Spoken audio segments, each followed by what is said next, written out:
Hey guys, just seeing if you guys can see my starting screen and hear me.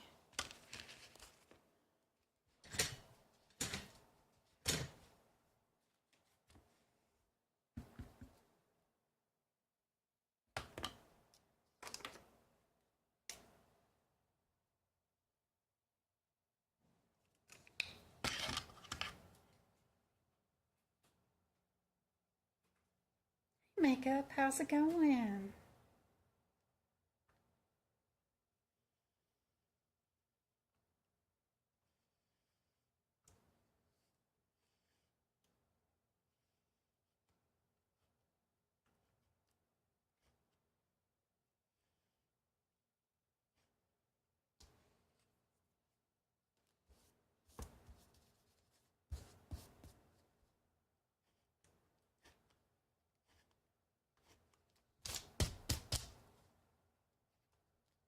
Oh my gosh.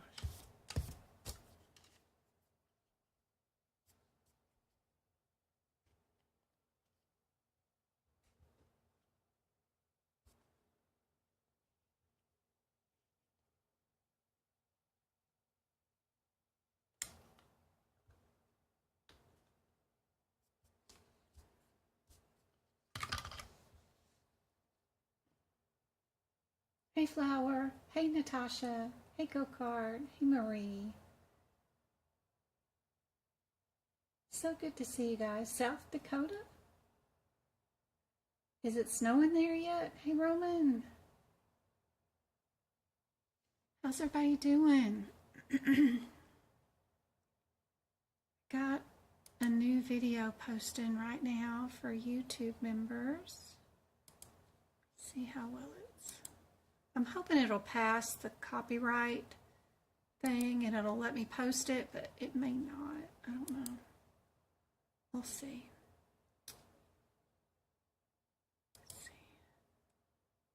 That's that, but where's the video I'm trying to post right now?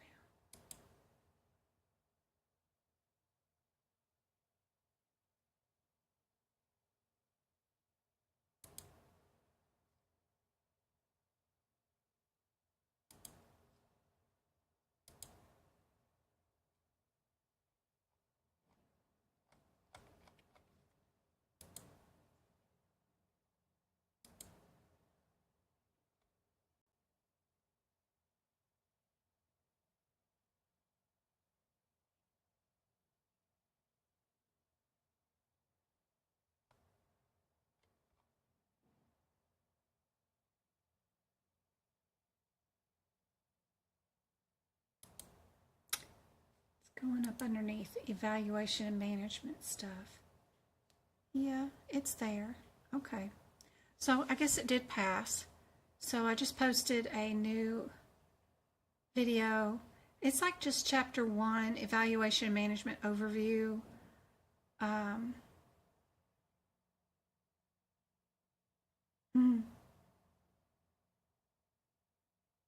then I talked over the top of the video. It's not my video, but I talked over it and added my 2 cents in where I could. But anyway, yeah, it's there.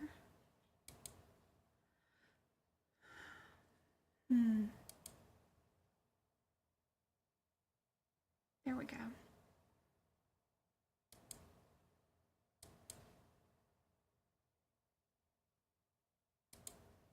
And my website, Medical Coding by Jen, now has a search feature. So if you're looking for anything in particular, like where a video is or whatever, you can just type in the search bar now and be able to pull up what you're looking for. Hopefully that works out really well.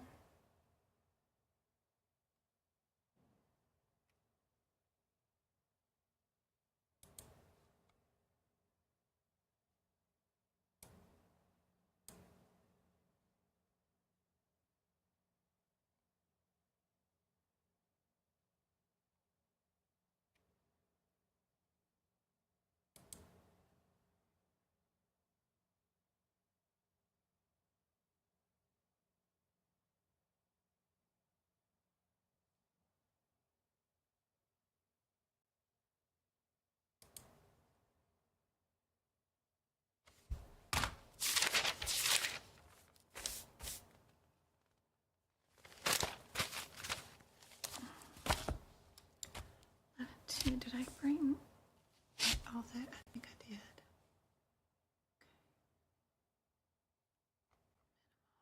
This was the question I think I was at when we were working on E&M earlier in the week.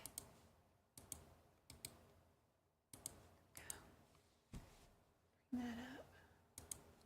Word. What is this called? There we go.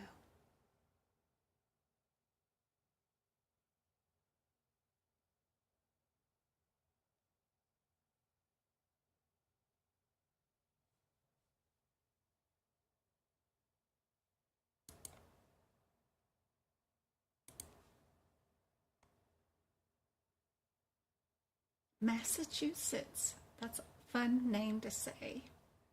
Fun name. Hey, Tamara.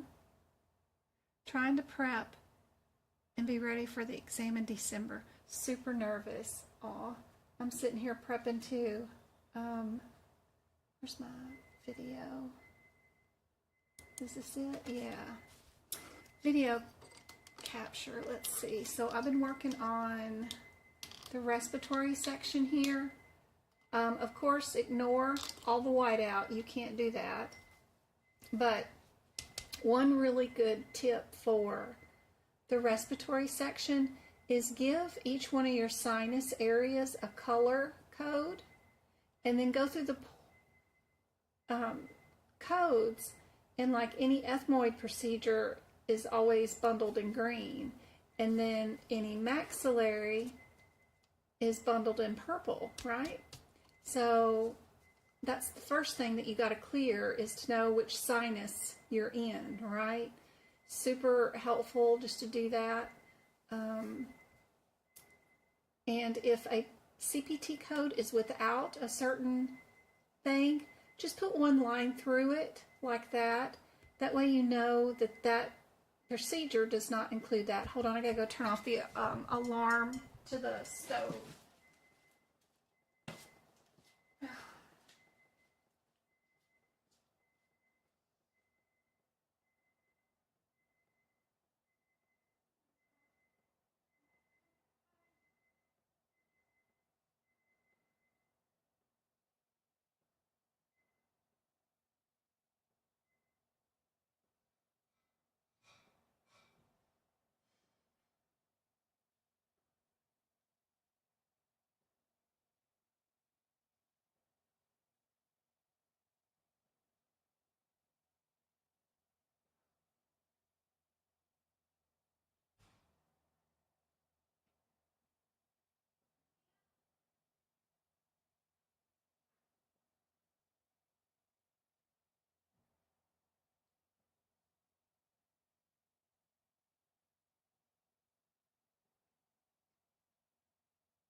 All right, I'm back.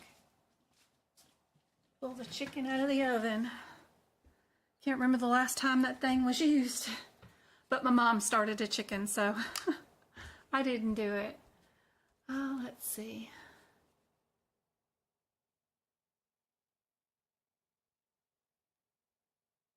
Yep, all the best to you, Tamara. That's right. But hopefully that gives you an idea of what to go through. And then I'm just doing one word differences. You know, these are anterior, this one's intra, this one's extra. That just puts everything here. That way, if I know if any of these codes are on the exam, I can just grab these words and search my question for them super quick.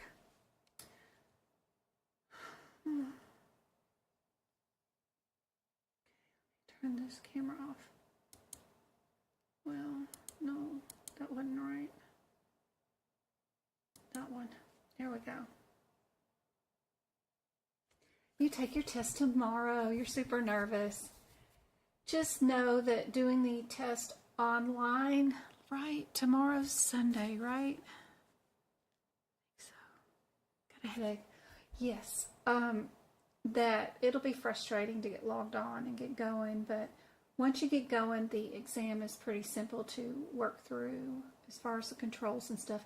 Just remember not to mutter to yourself during the exam. I mean, it won't disqualify you, but it'll stop your exam, and then your proctor's got to come on and talk to you and restart the exam. So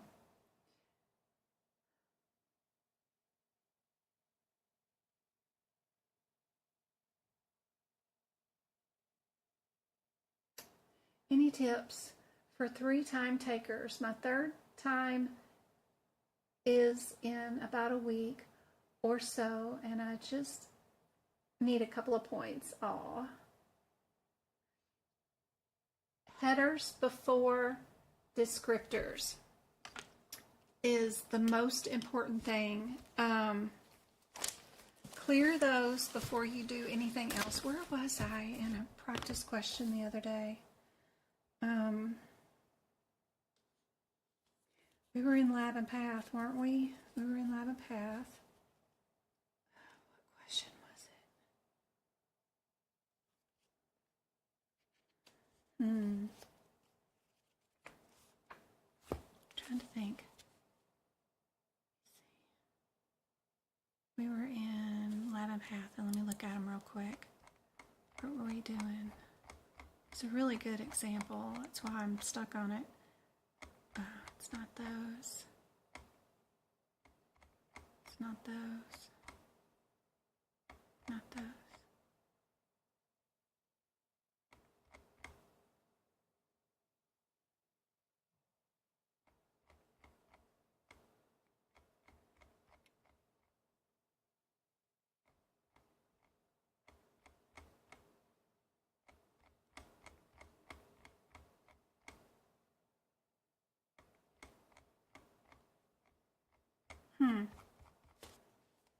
Must not have been the Lab and Path.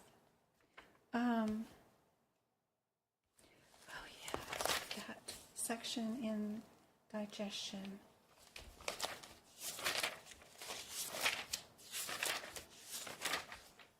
Let me go to my 2023 notes because it'll be easier for me to find there.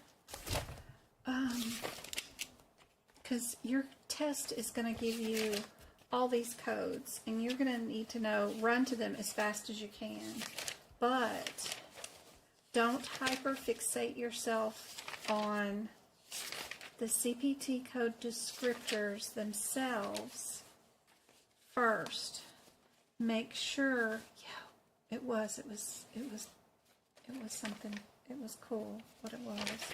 But right here, where's my...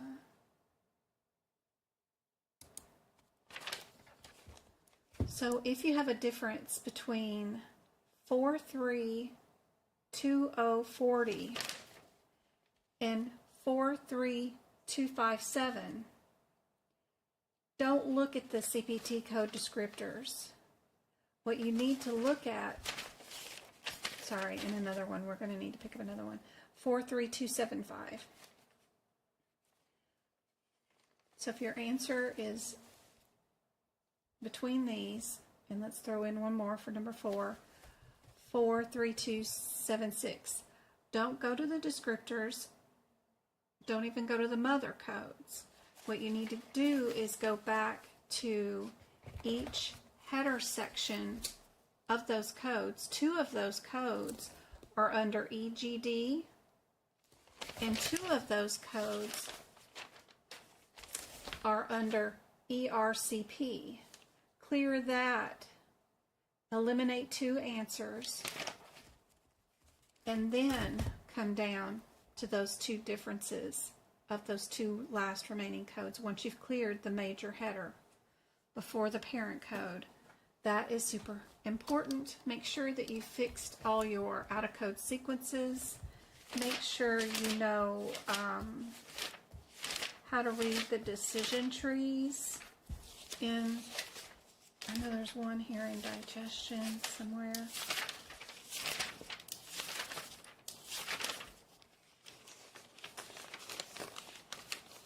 Right here. Anything in the CPT book that has a decision tree, like this one, be sure you can read it. I think it's this one that might end up being on the, but it's a difference between therapeutic and diagnostic in one of these two, but is the answer. And then even in E&M, like on page 53, I think, is it? Yeah. Be sure you know the differences between, like this decision tree. This is a decision tree. One of this is principal care management. The other one is care management. And then there's two categories inside each. Physicians are in pink, and then clinical staff are in yellow. So be sure you clear those headers, and then clear which one you're doing based off time. That kind of stuff is super important. A lot of times, I think sometimes the headers that you need to clear are the red ones. Some set of codes will be under red headers. Some set of codes will be under blue headers. So make sure you're clearing those headers before you get into your incisions and your CPT code individuals. Make sure you've gone back.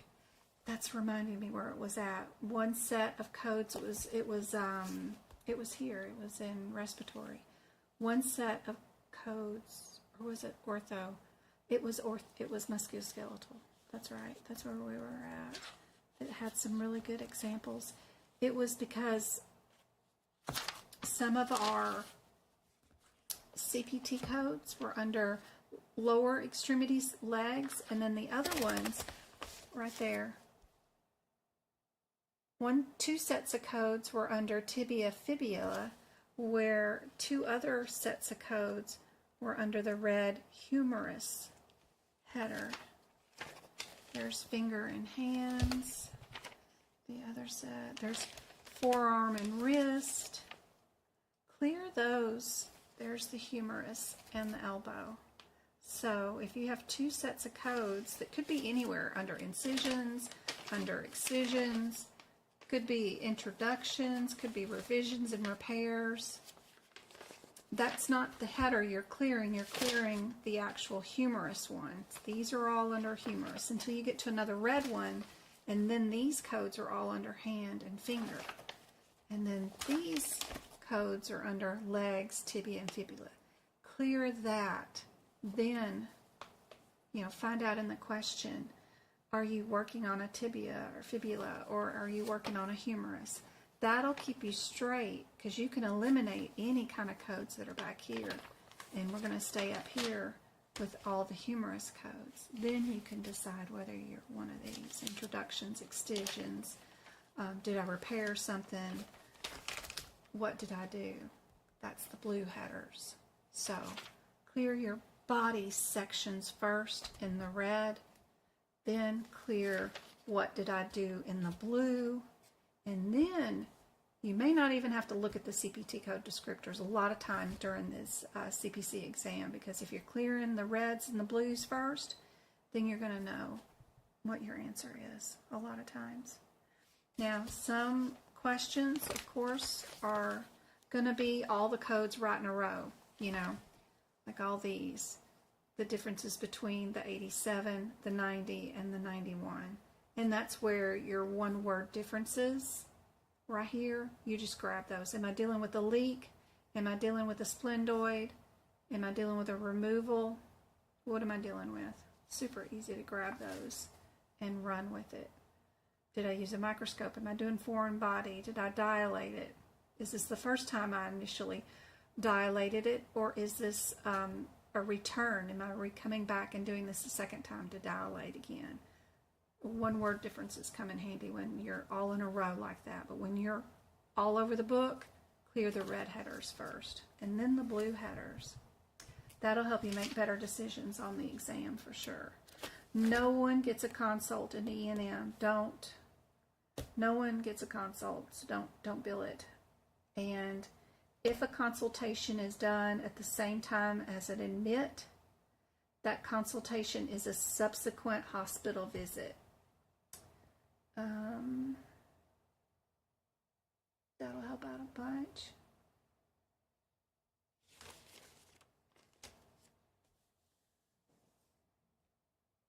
With and without.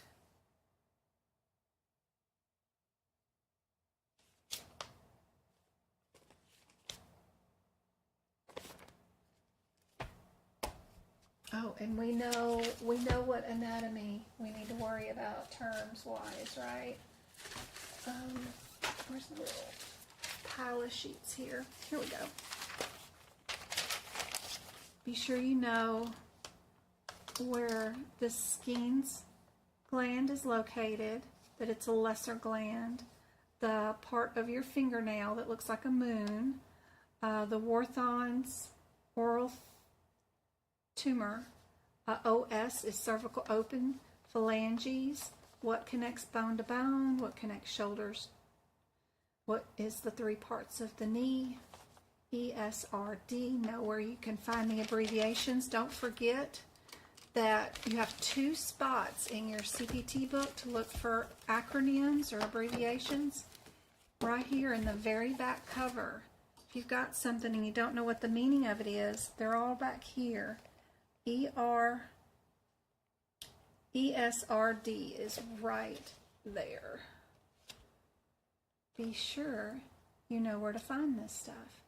If it's not here, then look on page 600-ish in the CPT book. I know that was last year, so 2023 is 600. Lab and Path has some acronyms they didn't put on that back cover,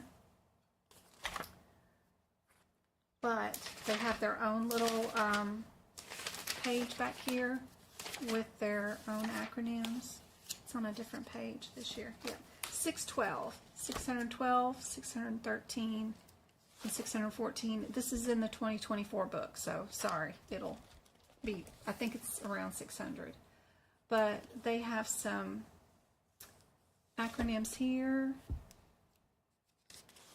that they have listed in these pages, and you should be able to find them. And that TLC right there, that right there is for your urine drug screen, and that means a machine was used and not a dipstick. So when you're dealing with those lovely codes, let's see, I guess they're right after this, right? This 30807, that's the name of the machine, and that TLC or whatever it was, that only goes with this code right here. These two have dipsticks in them. This one is where you do just a visual read with a dipstick. This one is where you dipstick it and stick the dipstick into a machine, and the machine reads the dipstick. And then this is just where the urine gets sucked up into the machine, and the machine uses the urine to do the drug screen. But that's also an acronym for the name of the machine. They have like chromiography and other things in here, but they don't have that TLC that I know of, so be sure you know that. These codes do not get timed either. A lot of codes in this book do, but these do not times them. They're, even if you repeat this test again, it's just coded once. Fix all your out-of-code sequences. It's a lifesaver, but it's a pain. Be sure and do that.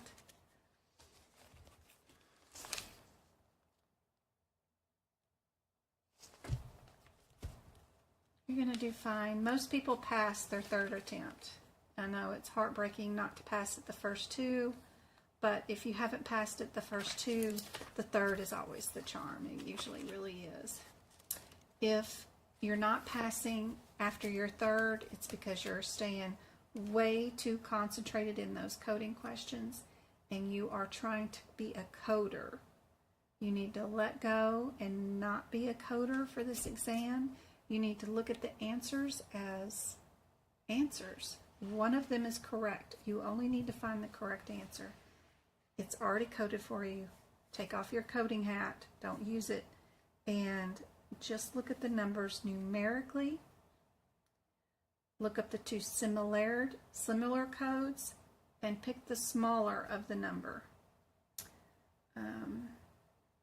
if at all possible. So, like this one, they're all the same code, right? We have two of them that are times 2 and two of them that are times 3. We just need to look up our time and see which one would be the correct answer. How much time do we have? Let's see. Where am I at? Okay, where's my drawing to? Let's see if that's better.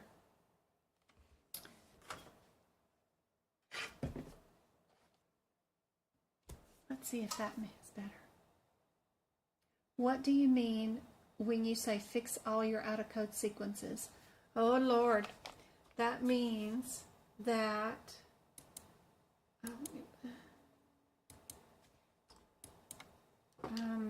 my internet is not going to work to show this camera again, I don't think. I think that's why it keeps stalling.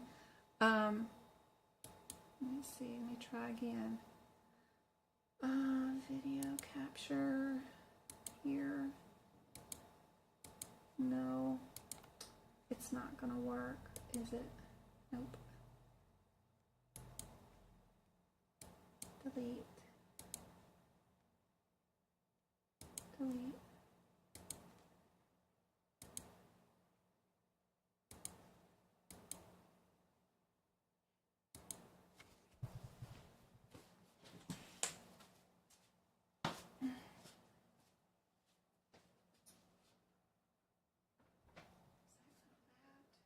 Which one goes to where? This one is for this one here.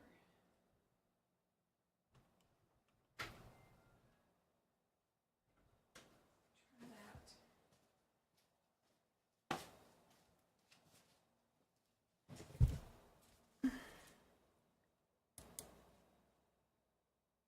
Video capture. There we go. Okay. So here inside your CPT book are all these red codes that say the code is out of sequence. You need to go to codes 90170 through 80183. So you need to go search through 13 codes here to go find this. That's very frustrating during the CPC exam. What you need to do is go find it and just write the page number here. I have the column number down if you need it, but because there's 2 columns to every page, and if it's on the same page where it's listed, I just draw an arrow down to it or up to it or wherever direction it is. But you got to go through the entire book and fix all those, because if you can't find the codes, then it's very frustrating. Some codes are 900 codes away from where they're originally supposed to be, and it's very frustrating. But that's what I mean by fixing all your out-of-code sequences, because if any of these are your answers, you won't be able to find them unless you happen to know. And some of them don't even tell you like where the codes might be located. They tell you that they're on some drug screening area or something, and then they don't even tell you in the index where this drug thing is located at. It's very frustrating. So if you haven't yet, go through and fix all that. When you do get a copy of my notes, you get a copy of this too. For 2024, I did make a separate download with just the out-of-code sequences fixed for you so that you could go on and fix those. But I didn't do that for 2023. But it is done in my notes for 2023. I just did make a separate document. But yeah, be sure and fix those. Okay.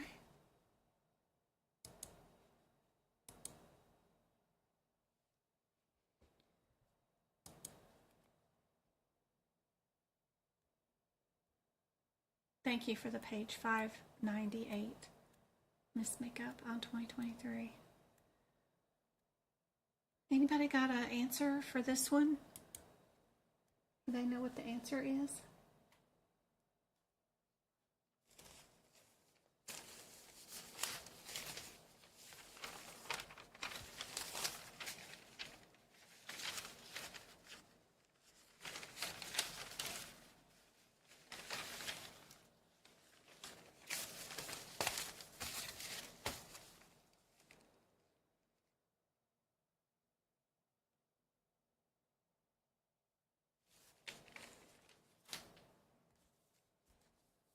So this one, we've got 1 hour and 50 minutes. We can't count the 29 minutes because that was dealing in documenting in the chart by cardiology staff. It wasn't critical care services. We're only being asked to code the critical care services. So we can only do 1 hour and 50 minutes. So we can go to our handy dandy little chart for our 99291.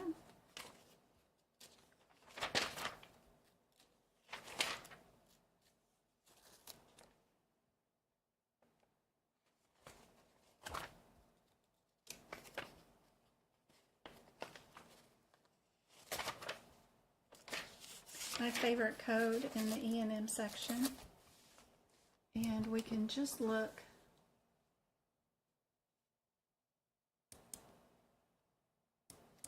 at this chart and put in 1 hour and 50 minutes, and then they'll tell you what the answer is.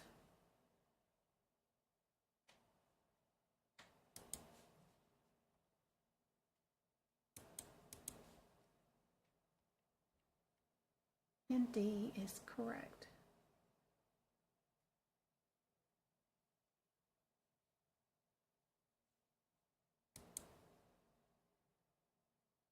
We cannot utilize, you know what critical care services means? Critical care services are when you're actively dying. You don't have respiratory, you don't have circulation, you don't have your heartbeat, you stop breathing, something's wrong, right? And we're only being asked, obviously here, to bill one of those critical care codes, right? 99291 is critical care. It's not hypertension documentation. We can't bill for that, 29 minutes. That's just propaganda in the thing. You can't bill that. This code is for keeping you, well, raising you back from the dead because you're actively dying. You have stopped something important. You stopped breathing, you stopped heartbeat, there's something major going on, and that's all we can bill with those codes. We can't bill charting. So don't add every number you see in a coding question. It might not be pertinent. Make sure you're picking out the correct ones.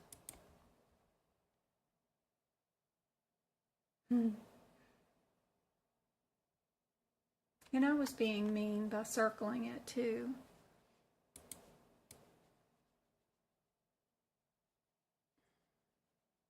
Sometimes they might write out time and then other times they put numbers in.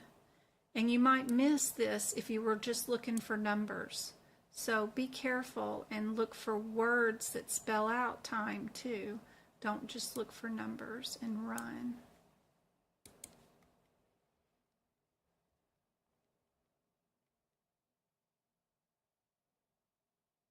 You're welcome. I've had this headache for 2 days now and I'm getting over it. I wish it would just go away. What temperature is it outside?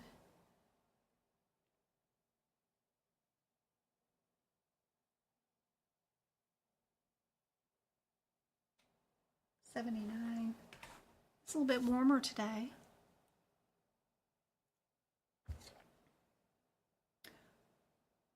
What's another term for hives? Make sure y'all can see.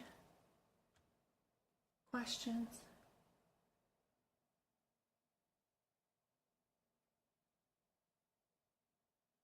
You're welcome. No worries, Yasmin.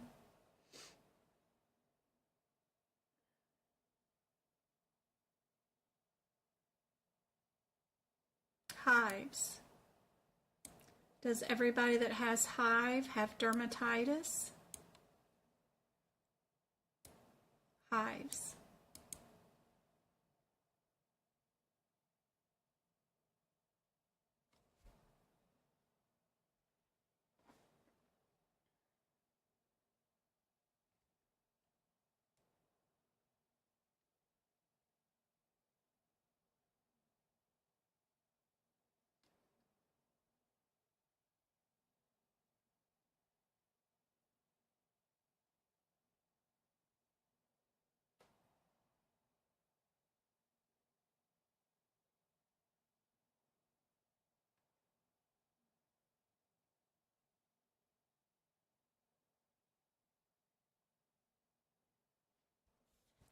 It is C.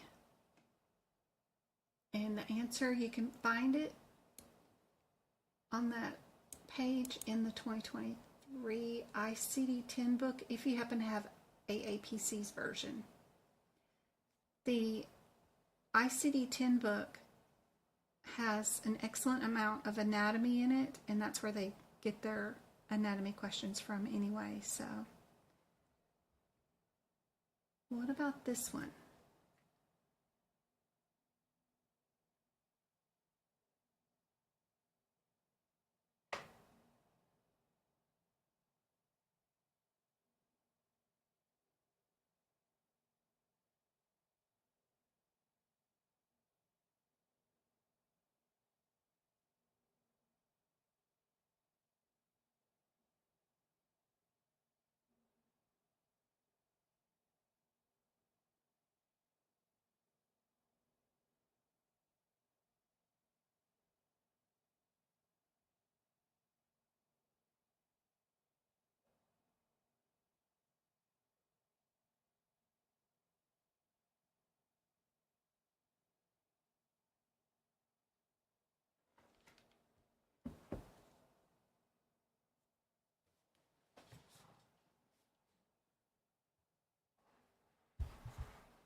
Which layer of the epidermis can we find melanin?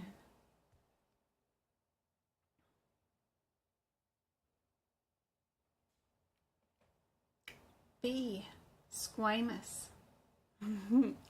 Answer again, if you happen to have the AAPC ICD-10 book, it's on page 783.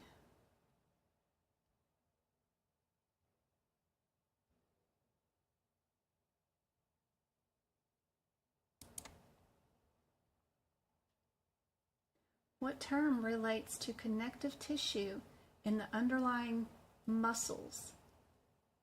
Dermis, epidermis, hypodermis, sebaceous.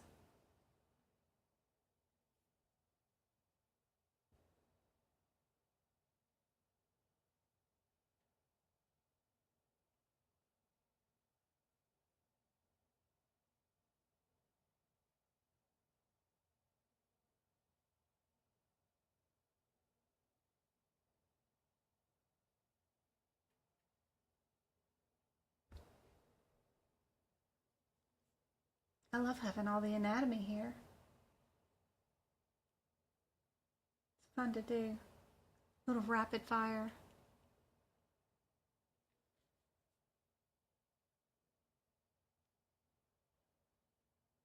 Very good. Good job, Blondie. Defibrillators and other things get implanted in that particular layer of skin too, so it's kind of nice to know that.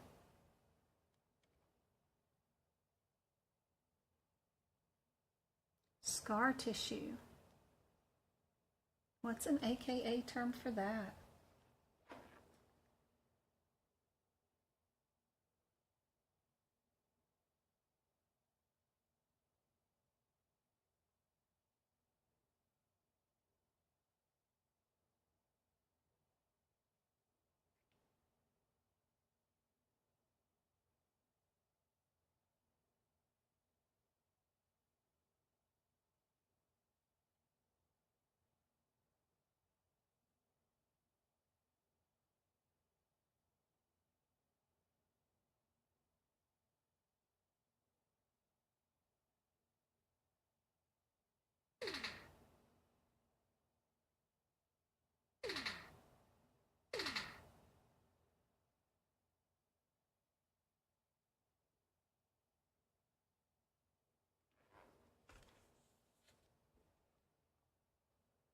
Keloid.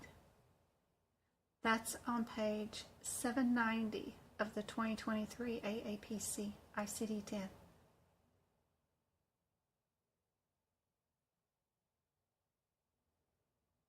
Hey Patrice, how you doing? Good to see you.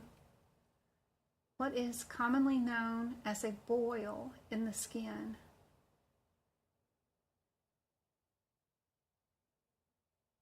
Abscess? Furuncle? I always think of furry uncle. Lesion? Impetigo.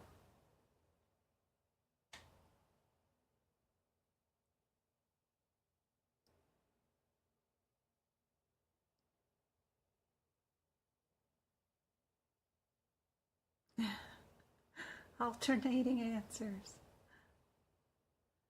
Furry uncle. Furry uncle is your boils.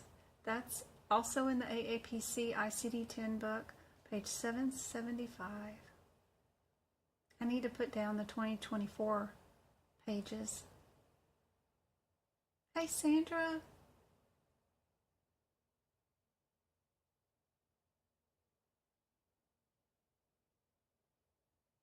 You're very welcome. Is this your first time here or first time taking the exam? Just like my other uncle, yep. What are the layers of the skin? Do we have 2, 3, 4, or 2? I like to count things. That's another fun tip for the AAPC exam. A lot of times the answers are either 1 code, CPT code, or 2 CPT codes, or even 3 CPT codes. I like to count each answer, like, okay, this has one CPT code and 1 diagnosis code. If it was this answer, it would have 2 CPT codes and 2 diagnoses. I can use that information to eliminate wrong answers based off skimming the question, because I know if the patient was diagnosed with gastritis due to their nausea, vomiting, and diarrhea, I know that scenario has 1 diagnosis code. Anything else, if they've diagnosed the symptoms, I have to get rid of those answers. So I'm going to look for a correct answer that only has 1 ICD-10 code. That's super helpful, just counting. You don't even have to look up a lot of codes or anything if you just count what's going on inside each answer instead of, feverishly looking up every single code.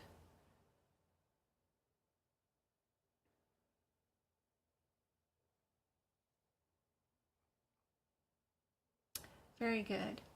And if you noticed, this one had 2, this one had 3, this one had 4, and this one had 2. So if you're looking for similarities, these two had 2 matching, just numerically, 2 layers, right? And then you could just pick out which one's correct. Is it epidermis and fascia, or is it epidermis and dermis? Stuff like that is super handy.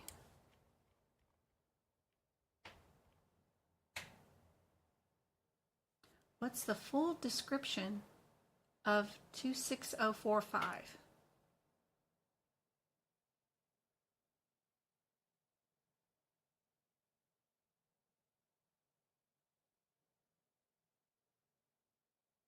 First time taking the exam. Well, don't stress too much, Sandra. You've got 2 attempts, at least. So use this as a less stressful exam attempt, as I know it's an expense to get there and do this and get rid of everybody in your house or whatever else you're dealing with. You're having to travel far. But still, don't put too much stress on yourself. You need to see and take the exam to know what to expect. I can tell you all day long how it's going to be, but until you live it, you don't know what to expect. And use it as a learning tool. Be sure, if you're taking it in person, take a highlighter color that you've never used before in your book. And if nothing else, highlight all the codes that were possible answers on the exam in front of you. That information is super helpful for when you go back and you take your exam the next time. You can look at those codes and then look at the rest of the chapter. Why did they pick these CPT codes over the other CPT codes in the book? There's got to be a reason. Is it a parenthetical? Is it a guideline that goes with it? There's something unique about those codes that they wanted to know if you knew how to utilize the book well enough to answer the question about them. Anyway, it's helpful. If you're taking it online, you can't highlight anything. Just fold down pages, corners of your page, and save those pages where answers were during your exam. That's super helpful. Then you can go back and at least highlight those page numbers and use that info for later.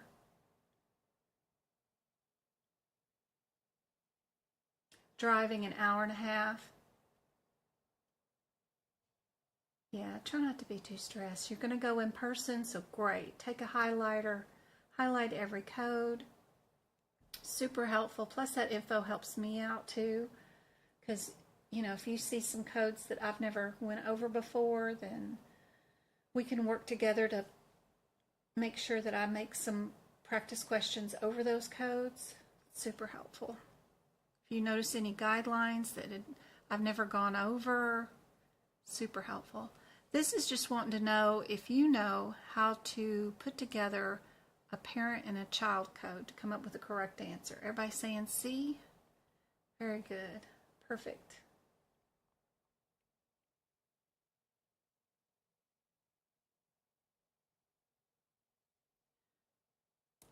So look for your similarities here. We have 2 with the same CPT code, and then one just has 1 CPT code. This one has 2. So again, I'm counting. Does this, whatever we did today, take 2 CPT codes, or would it take 1? Most of the time the answer is just 1. They just want to know if we know what's all included in this code and what's not.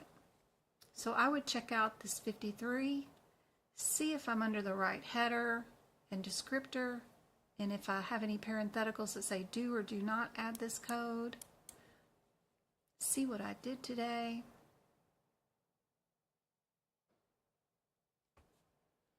Sorry, I moved the page where y'all can't even see the total question.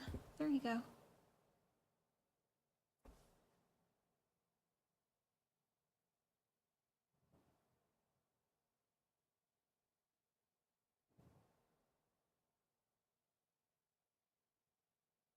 You like this trick one questions? I do too.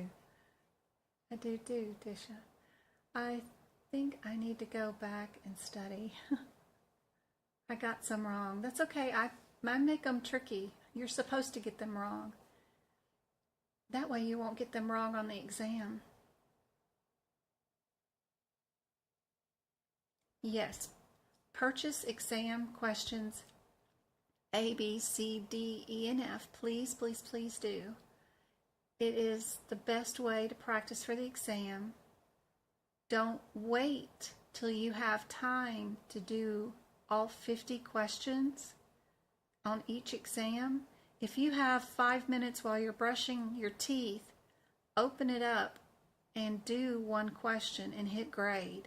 No one's going to track or keep up with how many times you take those practice exams. Practice them. And then I want you to go through those questions and match the CPT code descriptors with what they said in each question that made that one the right answer. And if they're calling a manipulation or reduction, I want you to go to that CPT code and write near that descriptor the AKA terms that they called things in the practice question that weren't the same as the CPT descriptor. That information will help you out during your exam because you'll be looking for those AKA terms that they use that are not in your CPT book. That's helpful. But practice those questions. Do those exams daily, even if you don't have the time to do all 50 of them. Do something each day.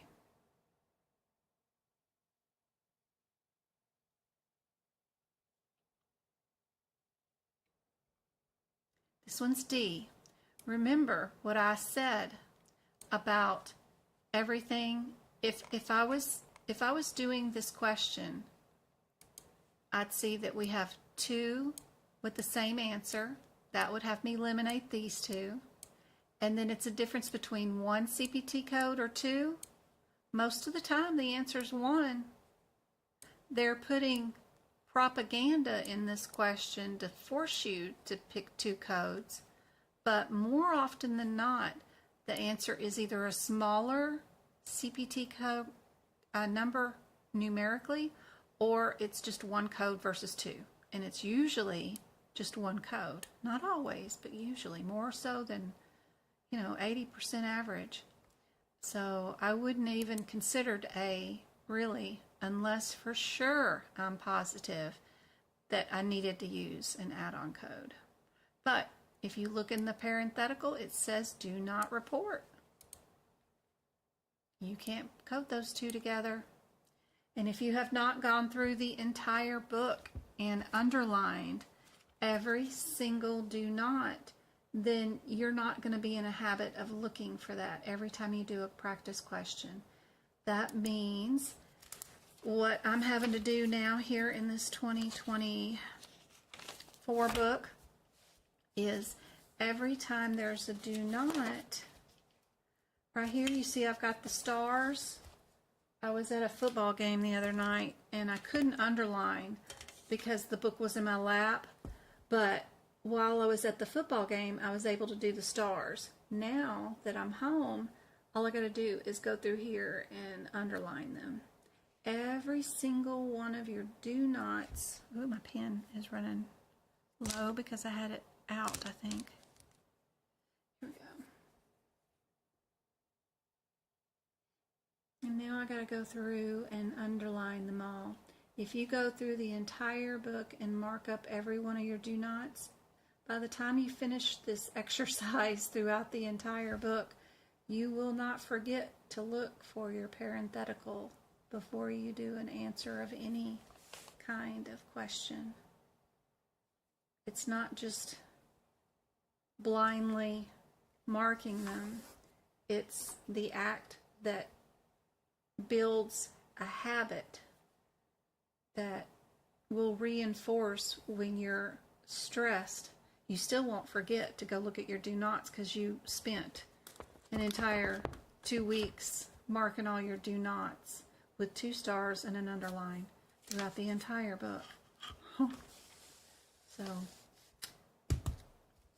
I think it's a good practice. The other thing that I mark in blue stars and blue underlines is anytime they tell me to use a modifier with a code, I mark it in blue. And then in green, with green stars, anytime they tell me to use a code with another code, I mark those in green.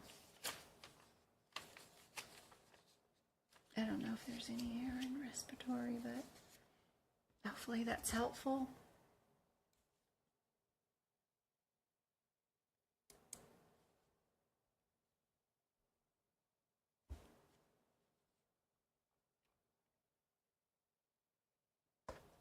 What do you think about these? Question: Which codes are used as temporary codes to report new and emerging technology? Oops, wrong one.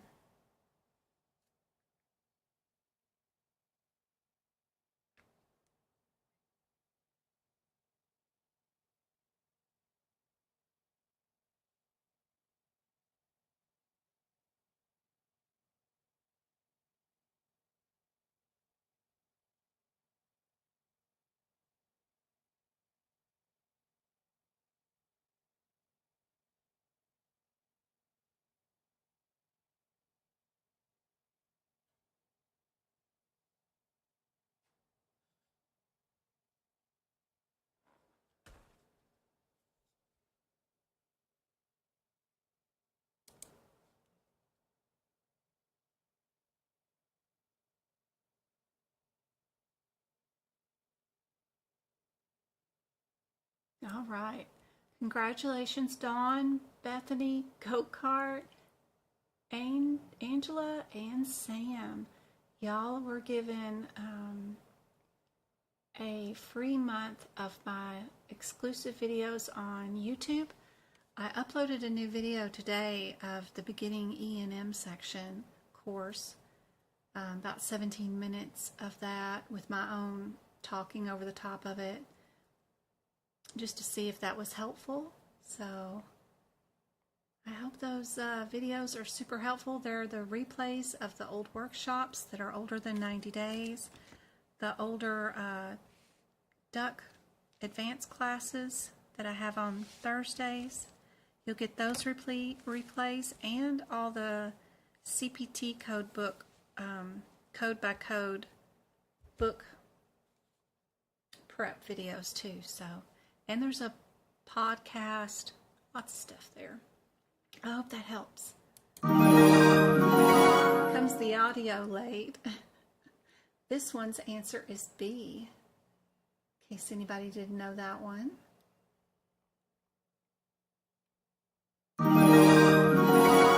Here's some more important information for anybody taking their exam in the next few weeks. Be sure you know what this means. ARDS. What connects bone to bone? The parts of the shoulder, parts of the knee, parts of the small intestines, parts of the large intestines. What does JVD mean? What does the urethra do? Is the Skene's gland a male or female thing? How do you code blood pressure diagnosis with CHF? Sepsis, burns, an injury like a football or baseball in the eye, chainsaw injury is what I had. I've heard people getting into fist fights at the bar. Underdosing, overdosing, HIV, OB, diabetes with CKD, and emotional reaction.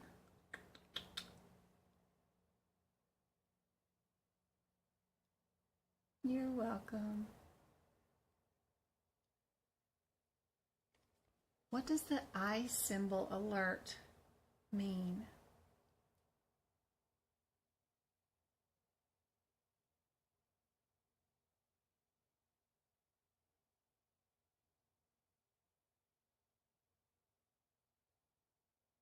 Now, Twinkle's the best. She does all the replying to all the questions I get.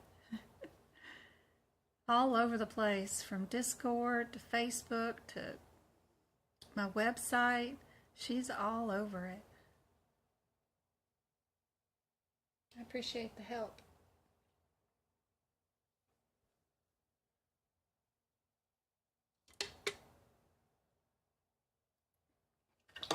Oh, let's reach in the fridge and grab something else to drink. Let's see. What do we want?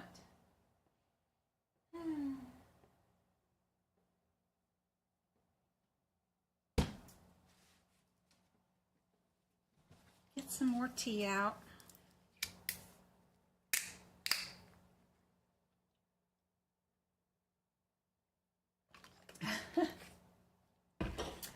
Okay, I'll shush. I'll shush. Anybody know what the I symbol alerts you to? Is it an appendix, an index, an exclusion, or a guideline?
All right, let's see. It is a guideline alert. Very good. Good job. That is on page 1 of the aapc's ICD-10 book of the 2023, I guess I should say. Yeah. All right. Which one of these diagnosis codes is for warfarin?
Did anybody guess?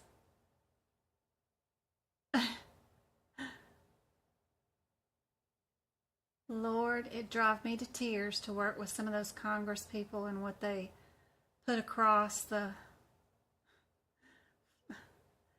take care of our population. They really want to propose this and that and the other thing. I couldn't do it. I couldn't.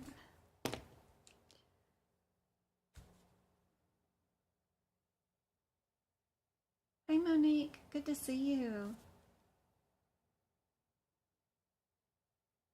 Anybody know what the ICD-10 code would be for warfarin. Now with these codes, a lot of times you need to be out to the furthest extent you should be. So instead of picking something with only 4 digits, it might be better to pick something with 6.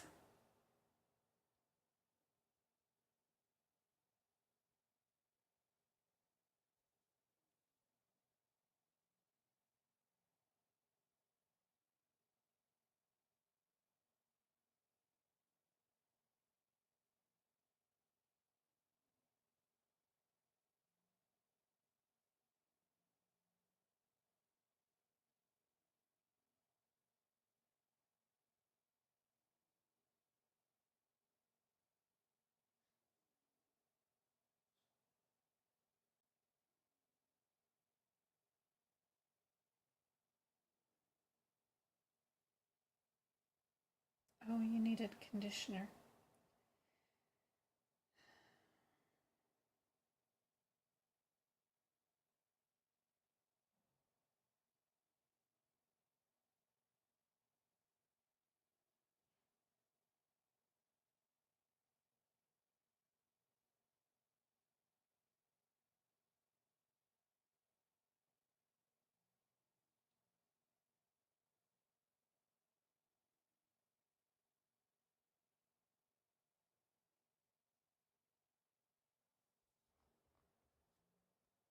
It's only the 5th digit this time. If I was guessing, I would have gotten this one wrong, but hopefully you got enough time to look it up.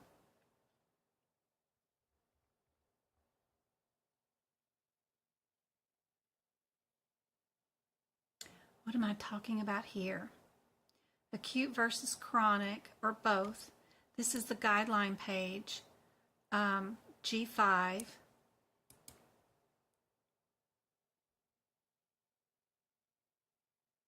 Acute is always coded first, chronic is coded second for the same date of service. So I was just talking about a few ICD-10 examples that are on those pages. You can code them both for the same day, for the same service.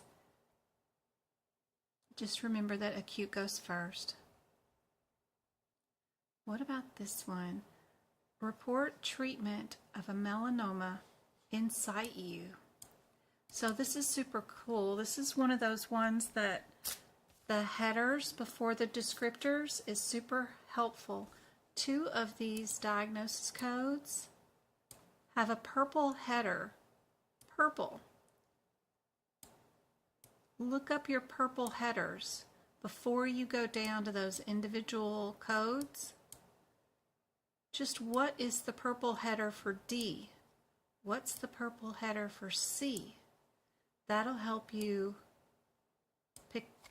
eliminate 2 answers right away.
That's right, Shari.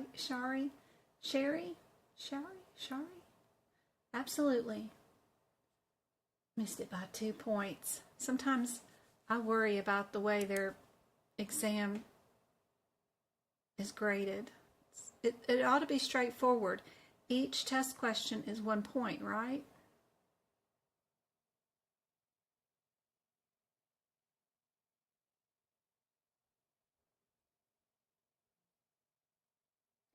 Same thing.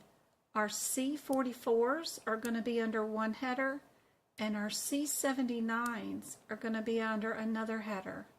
Look up those two differences first. Then check your answer for that difference. That'll help you eliminate 2 answers. You got this. That's right. You're going to do great.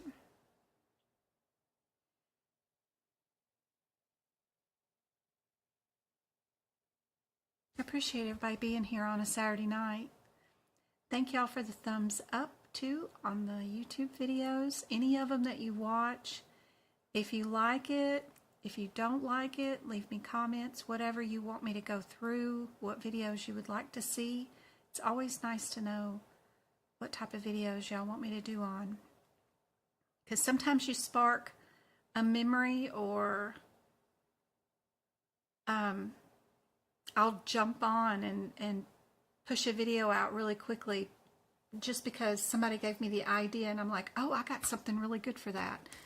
And so y'all help me when I've got, you know, what do we call that? Some sort of blockage, production blockage. I don't know. It's not exactly what I'm trying to say, but you know what I mean.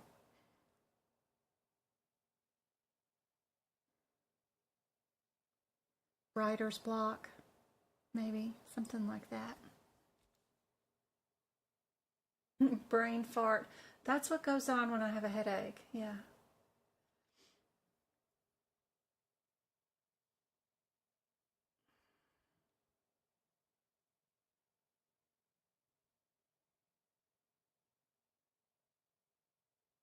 So the C44s would be primary cancer. C79s would be metastatic cancer. Does it say anything about this being metastatic?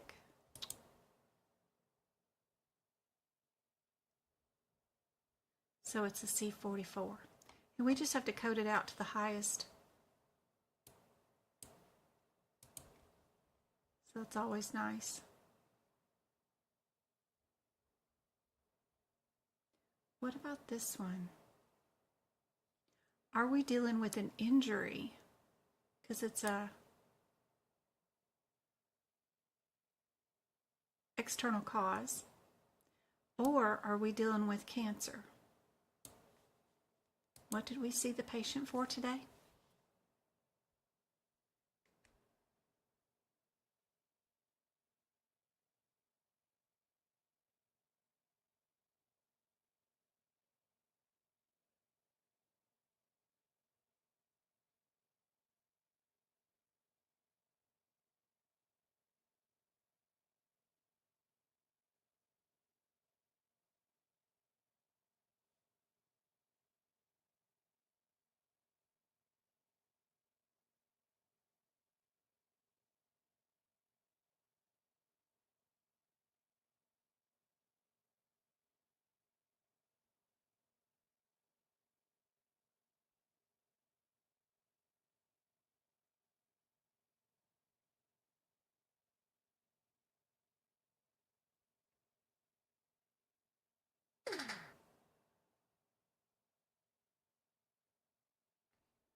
Very good. Very good on B. Perfect. Don't let these big long ones scare you either. They're always a lot simpler than what they appear. Don't worry about the second, third, fourth, fifth codes here. concentrate on the first one. The first one here has to be our biggest, baddest, whatever thing we did that day is going to be the first code. So like if we even had triplets or something, the first baby came out vaginally, the last two came out C-section. Well, those last two will be coded first, even though they came out last, because they were harder to get out, right? We had to cut somebody open from one end to the other. Same thing in integumentary. So what's the differences between these four codes? That's all I would worry about. And they are all different. There's absolutely no need in looking up anything else if you correctly identify the very first code. Looking for similarities. Two of them have 1527 in them. The only difference is a 5 and a 7. There's usually a reason for that. So I would exclude A and D and only look up that difference of the 7 and the 5. And if you do look up those differences, the 5 I think is less than 100 and the 77 is more than 100. So I would just look through my question real quick for numbers. And I can see already that this one is over 100 anyway. So I know my answer is going to be C. And I would move on to my next question. Don't spend all day verifying that this answer is correct with this answer, with that answer, with this one, and this one, and this one, and then all of these, and that you found every one of those codes and the matching documentation that goes along with it, and however many pages these questions are. These questions aren't meant to, they're just meant to slow you down, and you don't need to spend that much energy on them. They're super quick questions if you know what aapc would be asking you for. And that's all they're asking, is if you know the difference between 75 and 77. That's it.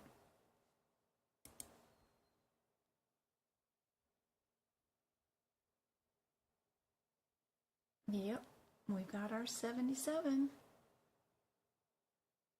I like it when they're big long questions like this, because usually they're super easy. The one-word questions throw me for a loop.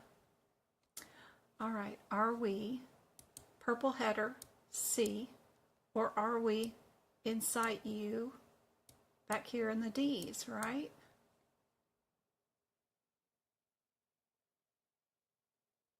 We've got a lesion of uncertain and suspicious. Where would we be?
some people take this book when they get it. I don't know if it makes any difference. We spend so much time in them, but some people take it and cut this off and take the book and put it into a spiral bound snappy one that snaps, you know, when you open it. I don't think I have one in here. I've seen people do that because this thing, but the paper is just so thin. Especially last year, they had an issue with paper and they had to make it super thin. This year, we're back to the original quality for the 2024, but we just spend so much time in them. They're ripping apart. And you can tell I've had this book a week and I've already ripped the first page, you know. So I'm barely getting started here and we're already coming undone and unraveled, and I haven't bound them yet like I should have with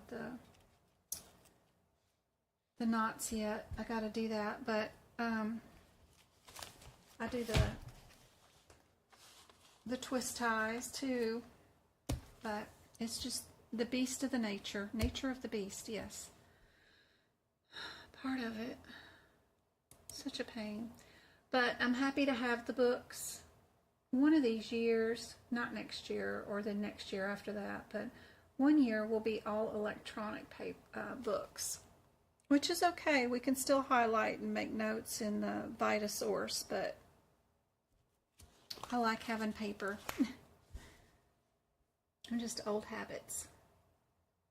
But I'm already playing with the electronic versions of the books and working on transferring my notes over to the electronic books. So one of these days, we won't have printed books anymore. If by chance a page does get ripped out, what I've done before is, and it was an important piece of paper, I waited till the day of my exam. It was in digestion. My page that I had all my notes to it came out with the anatomy. But if this page gets ripped out and I need it right here, staple it with one staple right here to the one in front of it or behind it, and then put one more staple back here to the one in front of it and back, only for the day of your exam, because it's not going to last. It won't last with just those two, but that way you've got it, and there won't be an issue with your proctor stopping you for one stapled in piece of paper. That's not the issue. What they want to prevent is you from adding printable paper in here that is blank and adding more notes or note available space. But if it's your own piece of paper that came out, you can staple it to the one before it and use that for the exam. But hopefully none of them rip out. This one is our C44. Is this a modifier? What minimum days, nope, is required for code 99435? Oh my gosh, swear, when I have a headache, I cannot do numbers. 99453. Luckily, I am not a sufferer of headaches. I don't have migraines or anything like that often. So it's never been much of an issue, but boy, when I do get one, it aggravates my number thing. Ugh. I always get numbers backwards. I know what I'm saying correctly inside my head, but what comes out of my mouth is just totally messed up.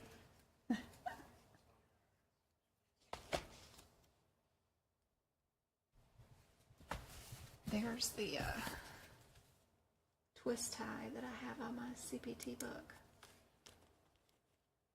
I just zip tie and cut it off on my books, but it still shreds the heck out of the first 100 pages of the CPT book. I got a new camera coming on Monday. Can't wait. And then I zip tied this one up there. The top doesn't shred as much as the bottom for some reason, but we're always putting more pressure on things down here.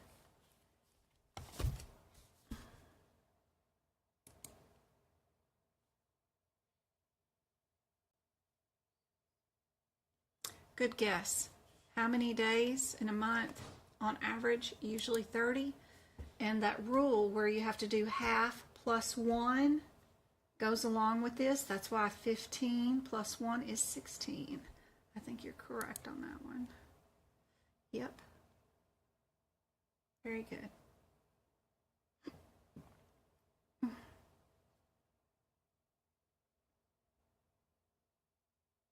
Aw. Those are people that have been YouTube members for a long time, but this was 6 months ago, so if you're still on this list, then you've been a member of my YouTube channel for a year now, I bet. Aw. That's really cool. Okay. E and M.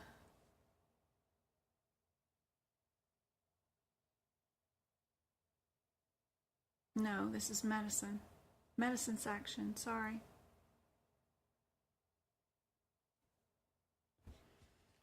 I wanted to purchase. Do you have 2023? Yeah, of course.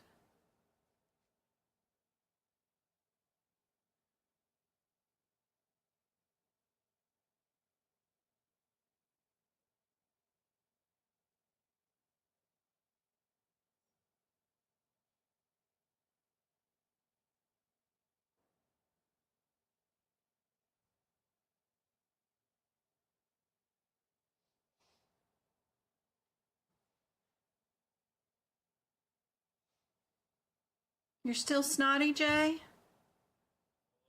Aw. Don't you get my mama sick.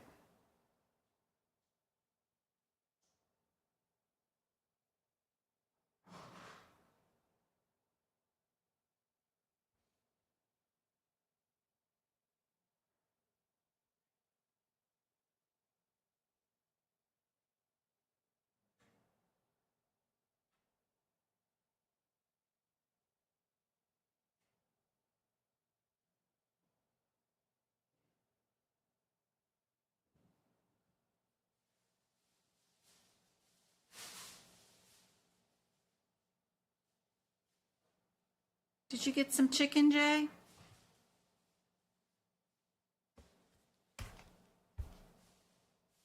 C, another C.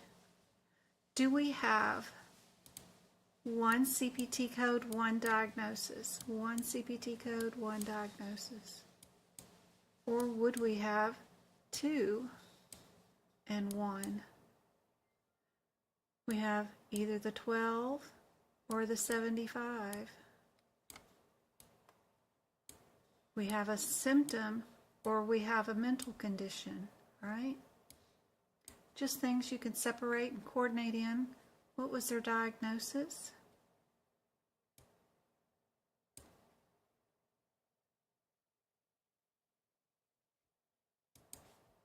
That helps.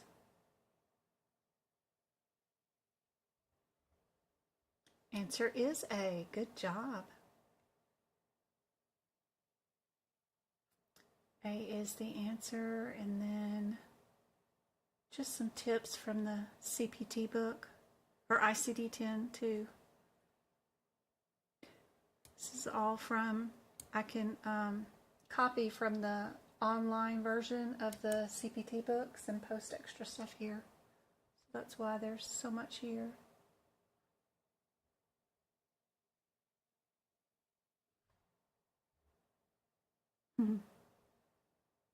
Those are some modifiers that can be utilized with it, so that's kind of cool. Good gracious.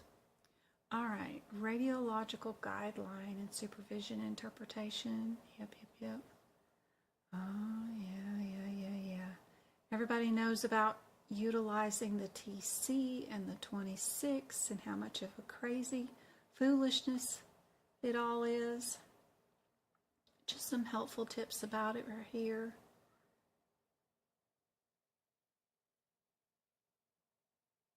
If a single physician such as a radiologist performs the procedure as well as the imaging, supervision, interpretation, you can report it separately. So instead of a radiologist shooting the films, if a physician comes in and shoots it, sometimes you can bill that. So let's see, for an example, if a radiologist performs, instead of a tech, instead of a CT tech or an X-ray tech, they do a percutaneous drainage of an abscess, but they also act as their own radiologist during the procedure, and they drain the abscess using an ultrasound machine to guide them during the way, but they're using two hats. They're being the X-ray tech and they're being the MD removing the fluid. Then you get to add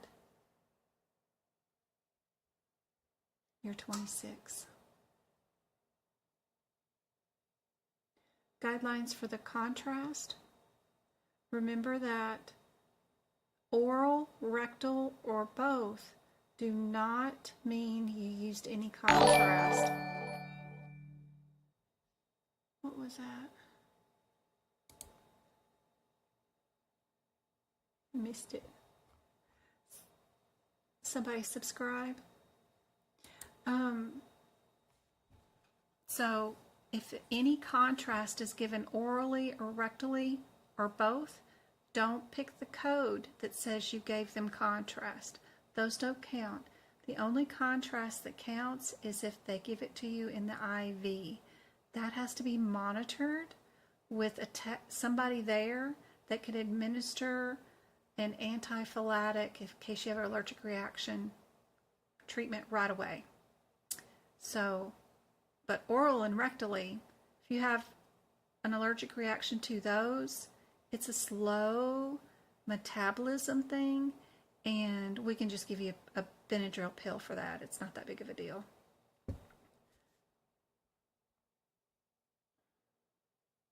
Another guideline about written report. Written report is supposed to be included along with most procedures. So just because they say they're going to do a written report doesn't mean you need to code anything extra. All right. Let me lower this. So if my logo is in the middle of a question, then that means I wrote the question, like for this one. So that means it's probably tricky. So be careful with this one. Patient comes into radiology for 2 views. Skull taken at noon. Diagnostic. And then after interpreting the films and sending the report to PCP, the patient returns to the facility for another single view skull and interpretation, sending an additional report to the PCP. How would the facility code? 1 or 2 codes? Decide that, and then pick your differences between the 2 codes.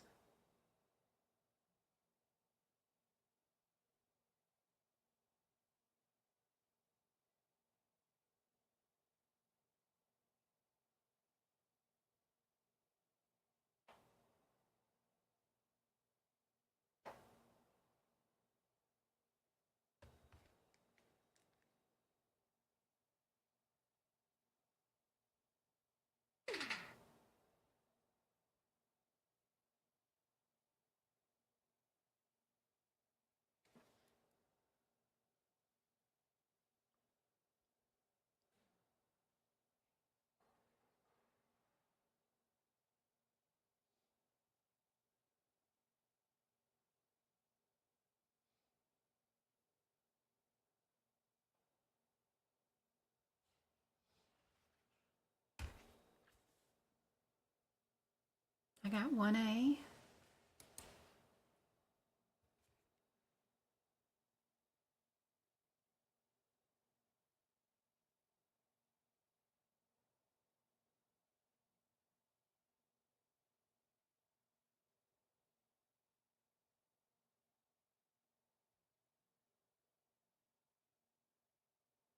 Oh, I got 12 likes on today's video. Thanks, guys.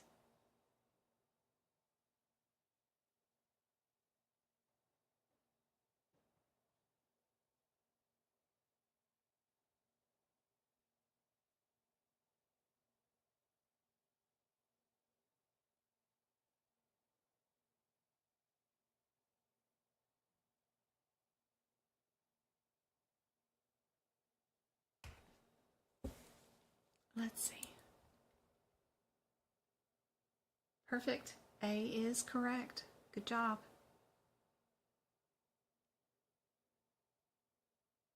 There's some more gifts while y'all are looking at the second question that I wrote here for radiology.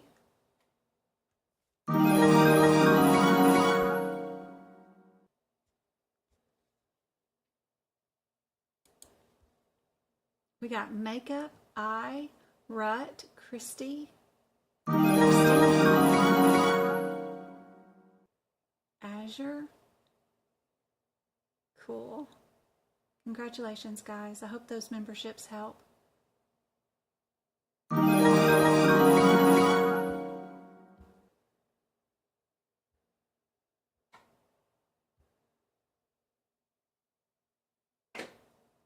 Somebody mailed me something in my P.O. box. I got it today, but I haven't been to the post office, so I'll go get it. I'm excited to see what it is.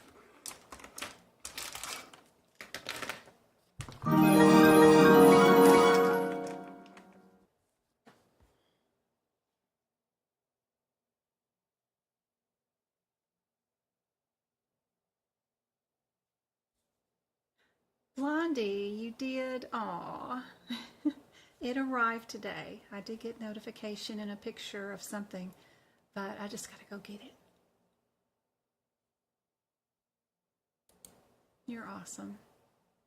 You didn't have to. Just hanging out and being here with me, putting your faith in me. It's awesome.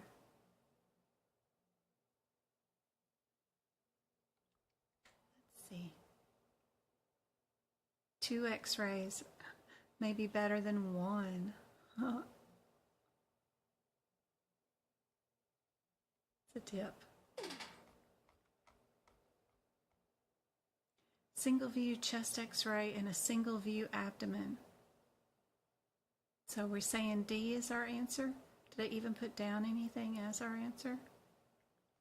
What does it say? For a single view chest, report this. And for a single view abdomen, check that. Yeah, I just don't have the answer down. This one we had to have 2.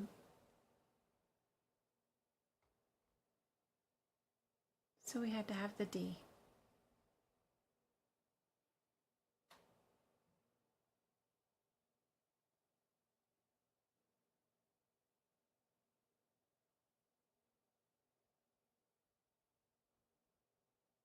What about this one? 5 views of the cervical spine with report and interpretation. Later that day, the patient returns in the afternoon for 3 more cervical views with report. So 8 views altogether of the spine. What would we report?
To report 6 views, we do the 52.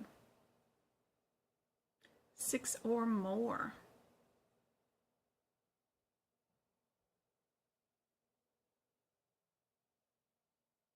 In other words, you would not combine the two 50 or the 40s for the 2 to 3 views. We only do the 52. A.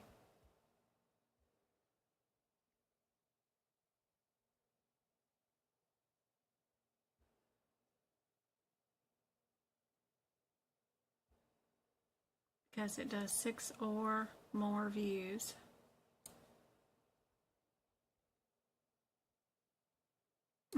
Just some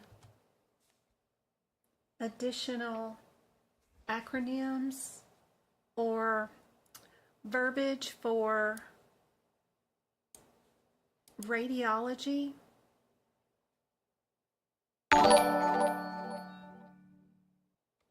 DEC, decubitus. RAO, RPO, just something y'all can screenshot in case you wanted to write any of these in. If they say they did a Bucky film, you know, film is placed in a device that eliminates secondary radiation.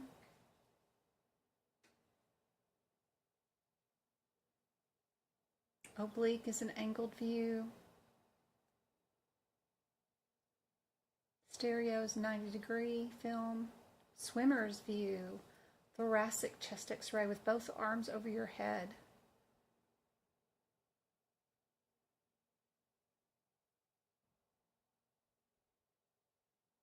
PCTC. Oh yeah. Professional component is a person. TC is a building.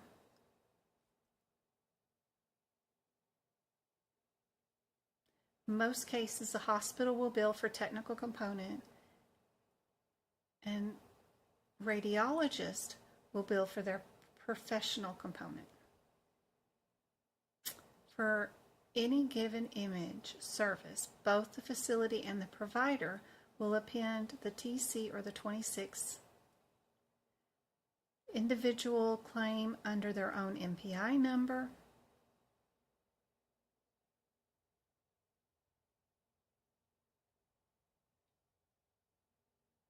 Which of the following Medicare parts covers inpatient hospital care and care provided in a skilled nursing facility, hospital care, or home health care? You will get a question on your exam, something about one of these parts of Medicare, whether it's skilled nursing is covered by which part, or which one covers pharmacy benefits, or which one covers DME. You know, those kind of things they will ask. So be sure you have a list of what's covered inside each, written somewhere in one of these books.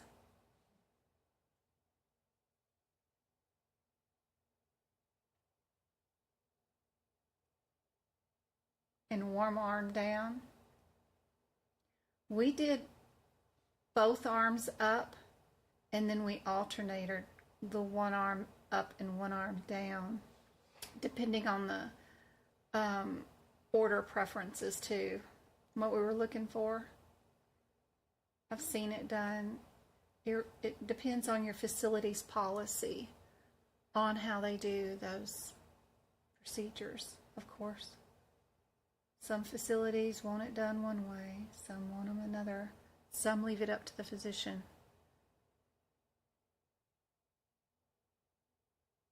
Part A. Just a little list like this in your book can help out. Even if you think you know it 100%, it's a good idea to have it written in your book in case you have a brain fart during the exam. Medicare, medical necessity.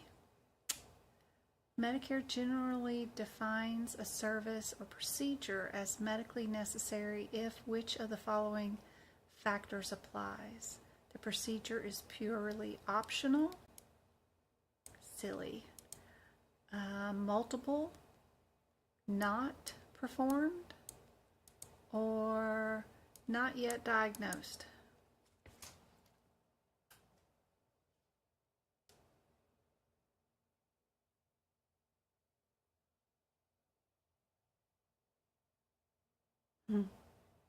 I used to shoot films back in 1994.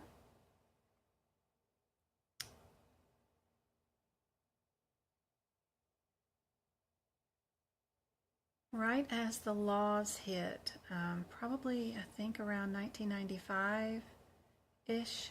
So I'd been shooting x-rays for about a year, and then they kind of decided they wanted somebody that actually went to school for that instead of just, you know, a nurse shooting. Well, technically we were using the old adage that the physician would come in and push the button. I would just set it up and do the films and, you know, put the patient in the position and then put the machine to the correct setting. And then the physician was supposed to walk down the hall and hit the button. And then take the films. This is back when we had to take the films and dip them in the chemicals and everything and produce them non-digitally. So, yeah, it was a long time ago. I did it for a hospital, St. Mary's Hospital in Memphis, Tennessee, before it closed, and then again for a small practice. After that hospital closed, I followed one of the physicians to their practice and worked a little time there before I moved to Cali and helped out with clinical and x-ray. The scariest time I had an x-ray was with a patient with Down syndrome and autistic, but he was a big, strong man. But he got fascinated with my hair and grabbed a hold of it and then wouldn't let go. And his handler couldn't get him to let go. And we were all, he was just playing, but he didn't know his own strength. And that was scary. But other than that, it was always great fun shooting x-rays. I like being alone back there and helping the patients.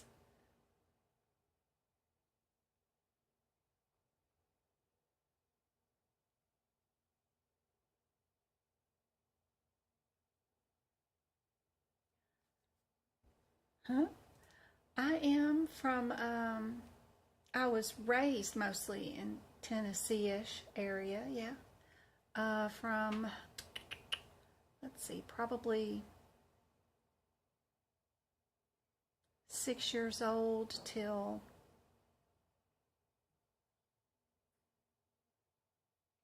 till 9/11 hit. So is that 2001 or something? Whenever 9/11 was. So I was in Tennessee around those years. I was born in Rome, New York, actually. You're Middle Tennessee? That's nice.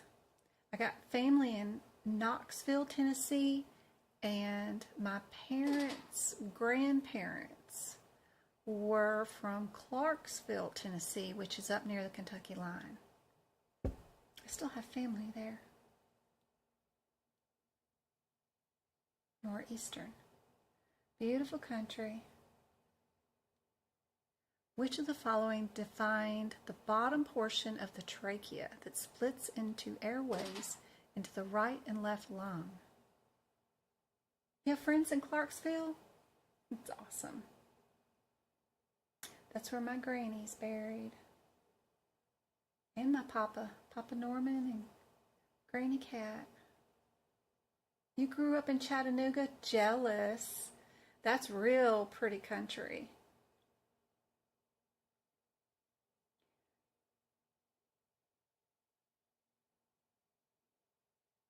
Yeah, we used to have school field trips to Mud Island in Memphis, Tennessee.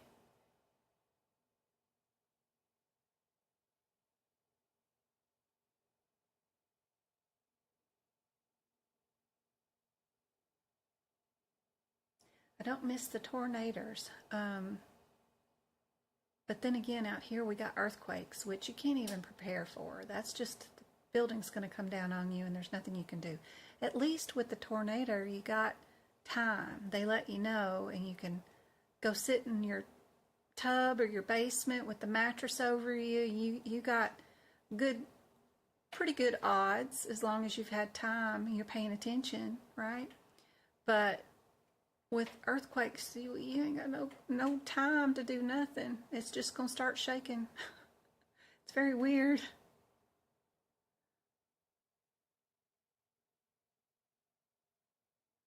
Never been in one? Really? In Tennessee? Not one tornado. Oh my gosh. Well, I guess Memphis gets a lot more of them because we got the Mississippi River. So we're super close to water, and for some reason water makes the wind spur a lot more. So we had a lot more tornadoes in Tennessee. Memphis area, I mean.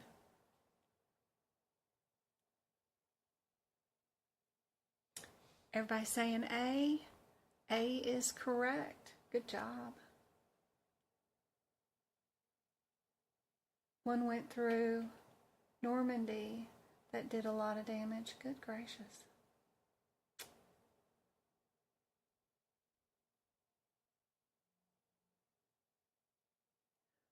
What is the thin tissue layer that covers all the front eye except the cornea? This was on my certification exam.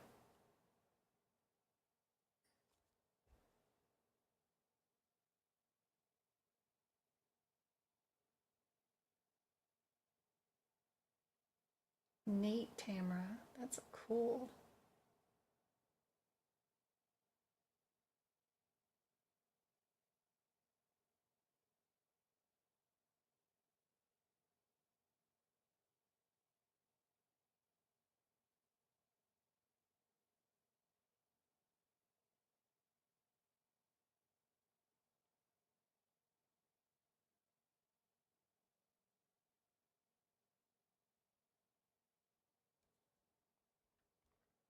D is correct. Good job.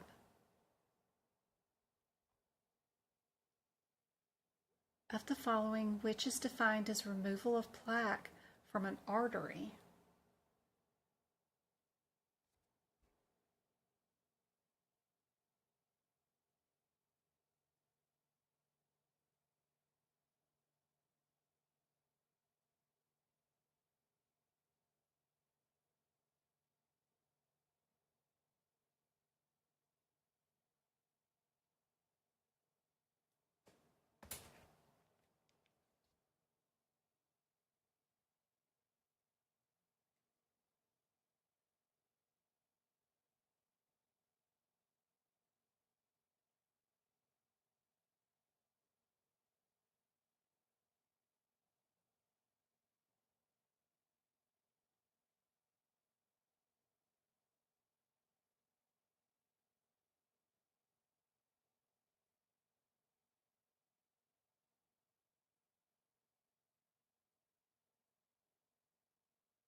What do you mean? Let's see. What are channels in radiology? Are you talking about like the different ones? Like we've got magnetic imaging, we've got computer CT scans, we've got nuclear medicine imaging, PET scans. So they're separated out into those most common types.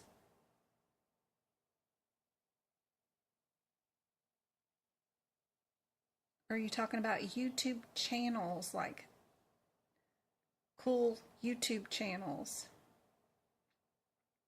I like Dr. Nikita's. She's pretty cool. Yale Radiology has some really cool radiology videos. Radiologist Headquarters is another one that I've seen. All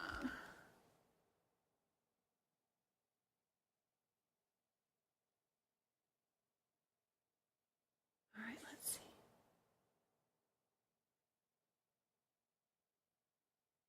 Yes, conjunctive was correct, yes.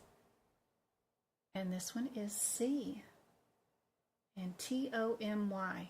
Perfect. I've got a delivery at the front door. I'll be right back. I'm going to go put away the groceries because it's ice cream and stuff. I'll be right back while y'all work on this. Is this anesthesia question? I'll be right back. James, you help me bring in the water?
I don't know.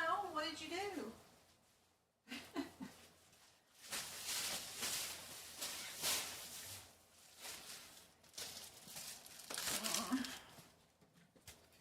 Got a letter from the school with one of the kids' names on it, or no, both of the kids' names on it. So I'm like, what did you do? And he's like, I don't know.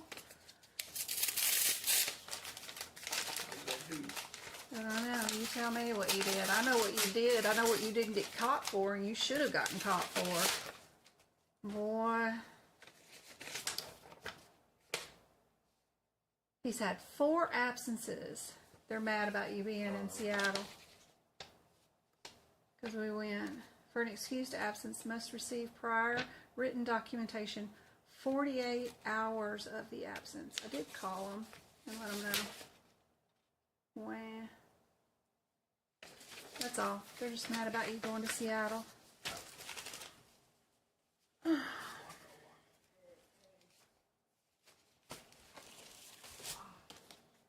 What did you guys think the answer is to this anesthesia question?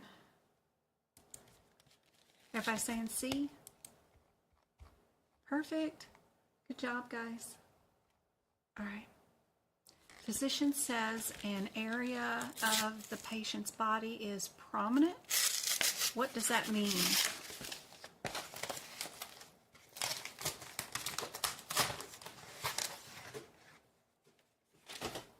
Ooh, I got a real passport now. I can leave the country. I was supposed to get a passport and a passport card. I didn't get both, but ooh. I've never had one of these things before. That is so cool.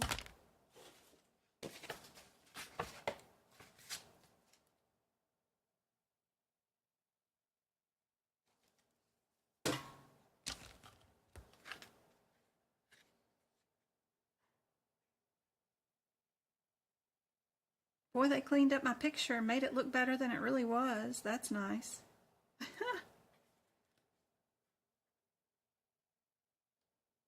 When do I have to renew this thing? 10 years, 33. Okay, cool.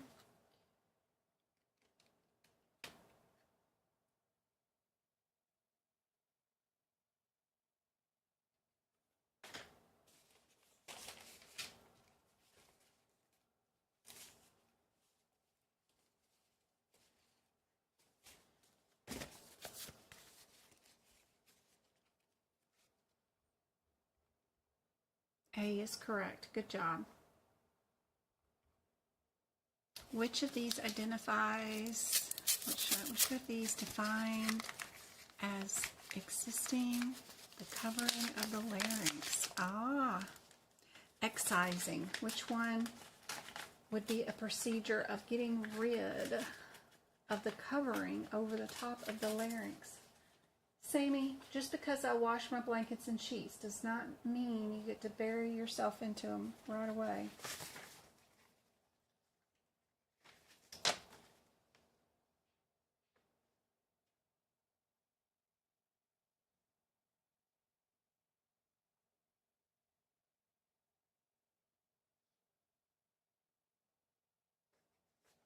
Travis has not missed 6 days. He's only missed the 4.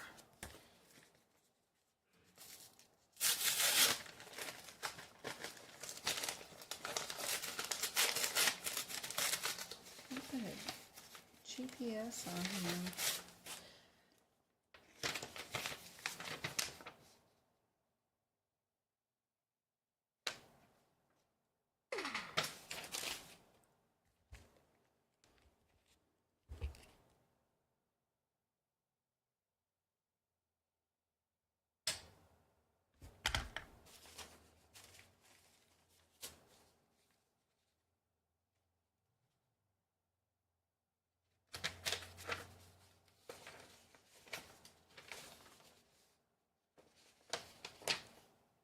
Funny.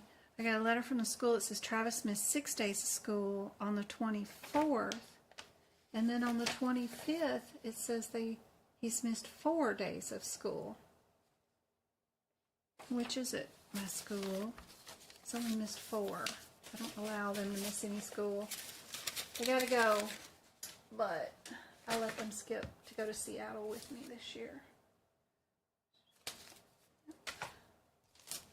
What is this from?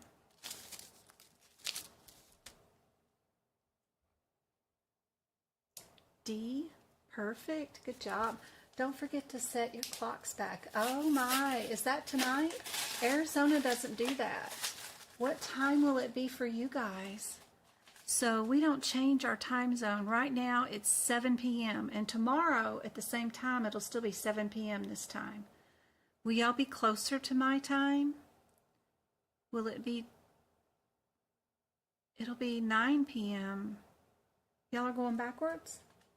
Y'all going backwards? Oh, yay, y'all are going backwards. So instead of it being 10 o'clock, y'all are going to be 9 o'clock at this time.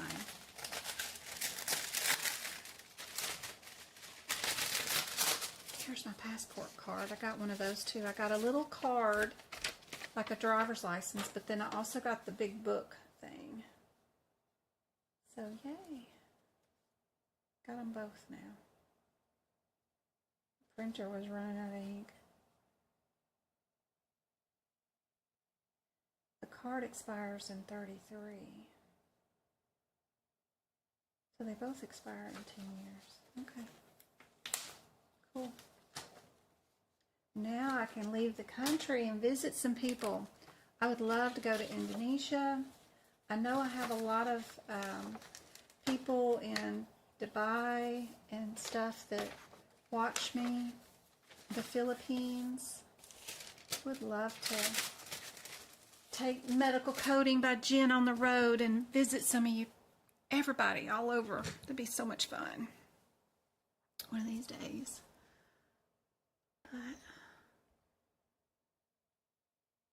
for now, the first place, I think, probably Canada.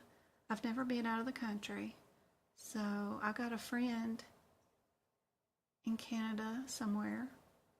I'd love to go see her, Sully, and her daughter, Rosalie. She comes to Florida every year, and I try to go down there to see her. She used to spend some time in Cali with me too, before she had the baby, but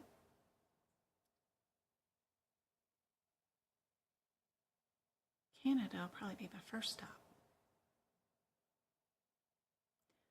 Modifier. Which modifier would we use for describing a special single-use kit for lab and path? You're in Florida?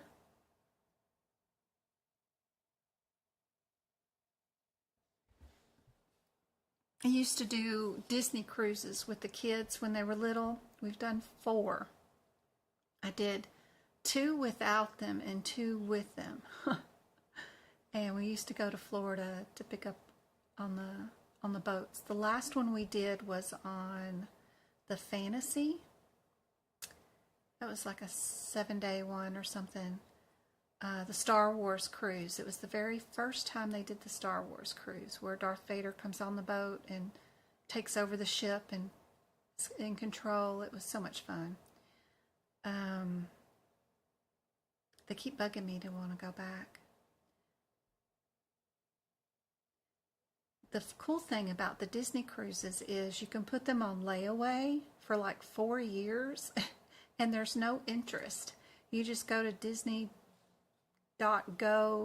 something and you just put them in layaway and you just pay whatever you can each month, and it's supposed to be paid off in 2 years, but you can always extend it.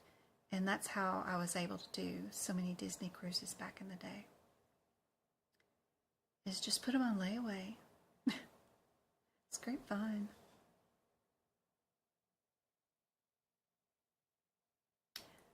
Got a 91 and a 92. 92 is correct. Good job. 91 is for the repeat of labs. So if your doctor is ordering like heart attack labs, you want to see that the lab values are going down, because if they are, then the patient's recovering after a heart attack. If they're still going up, these certain enzymes, then it means their heart attack is continuing, still getting bad. So they might repeat labs once every hour, and that's when you would use the 91 modifier. 92 is used for special kits. QW is for your CLIA waiver. Be sure and have that one written down in your CPT book on the front cover where the modifiers are listed.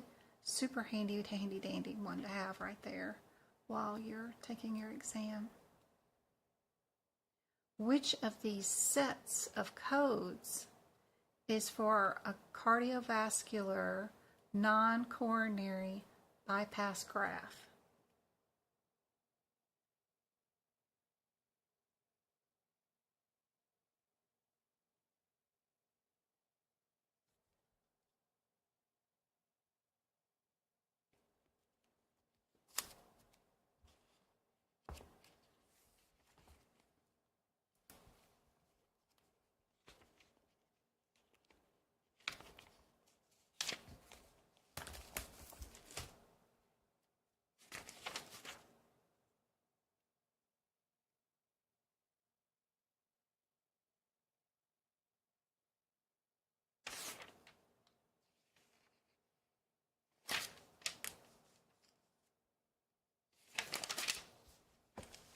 Don't forget about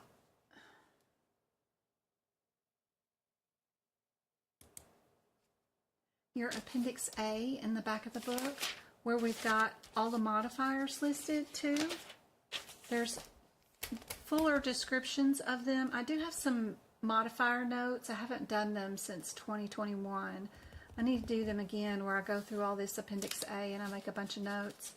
I need to do that for this year. But also 91, 92, 93, they're all here. And some of the other ones that they often use on the exam, like the eyes and ears, LM, GH, and some of these XP, XS, and XU have been showing up on the exam. So don't forget about your Appendix A back here in the back of your CPT book. It can be helpful, but most of the time we only need what we have written right up here on the front of the book. But sometimes there's a few extra ones back there in Appendix A that can help out too during your exam. Did anybody figure out which ones? Sorry, let me check chat.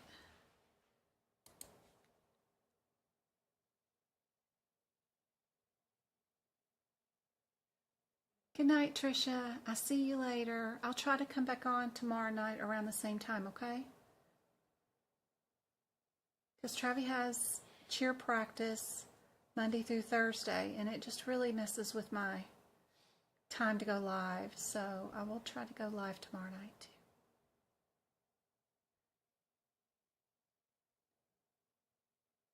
B.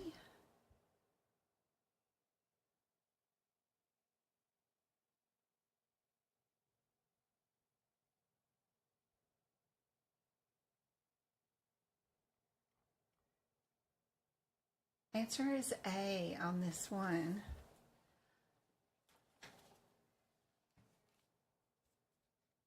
Let me give you your next one. I'm going to go show my mom my passport. I'll be right back. I'm going to see if she got hers. We did them both at the same time.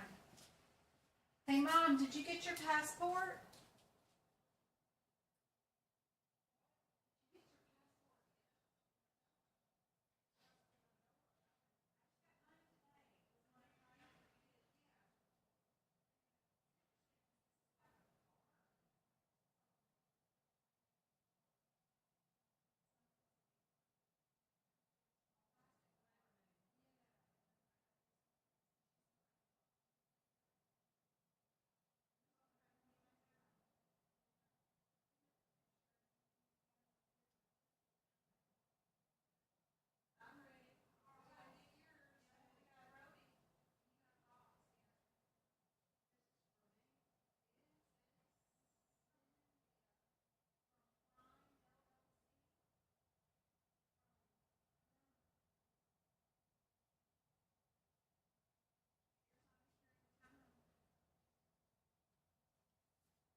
We ordered both our passports together, and she hadn't seen hers yet, so hopefully it'll be here tomorrow. B, prior to giving services, always the perfect answer with that question. Perfect, perfect, perfect. Gosh. More stuff for you guys that are taking your exam soon. Be sure you know things about the eye, the mouth, the Barthol's gland, skeins. I don't know what I was doing with the UR, but I know the Trish. Lacrimal dacry, that's the tear duct. Be sure you know what HIPAA stands for. HI, what the P stands for, what the A stands for. Same thing, what does the C stand for here? And then again, what does this C stand for? ARDS, ABNs, GA, QW, those are all modifiers for the CLIA waiver. That vocabulary term has been coming back up on the CPC exam too. Be sure you know what that one is. This one, your differences. What's the difference in those two ear surgeries? One gets tubes in the ear and one does not. ALS, BLS, that's ambulance rides. What's the difference?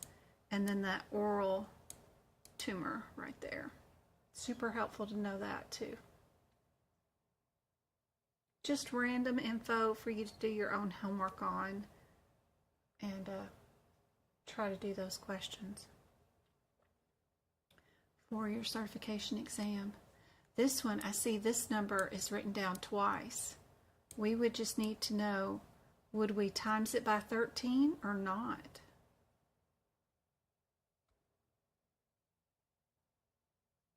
Let me shrink this down a little bit so I can get it all into one.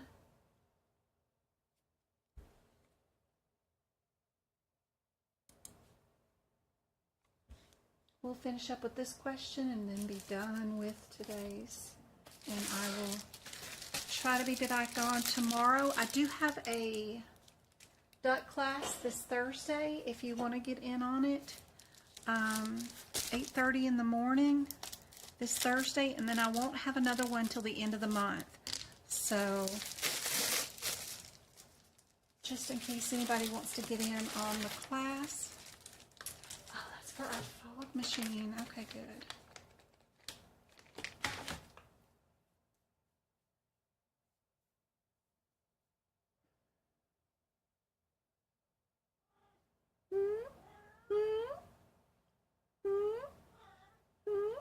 My cat's talking to me. What do you guys think the answer is for this one? Would we times this code or not?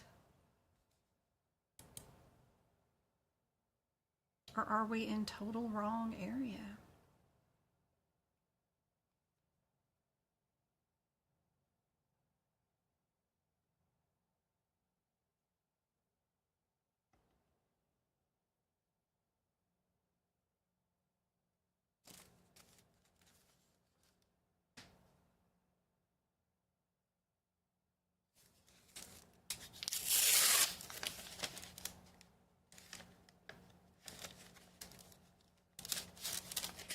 I got some D's.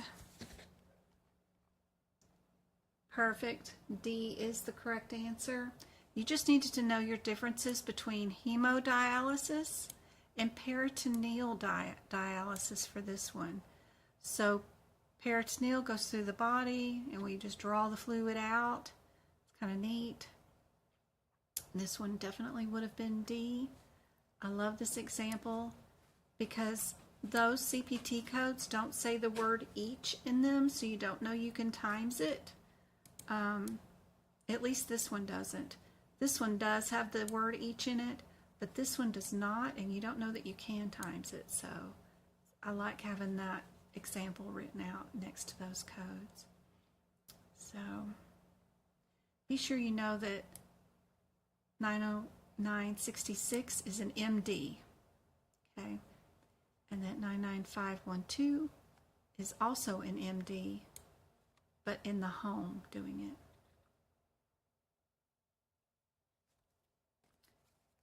Some codes are strictly for MD and can't be nurse or tech, related.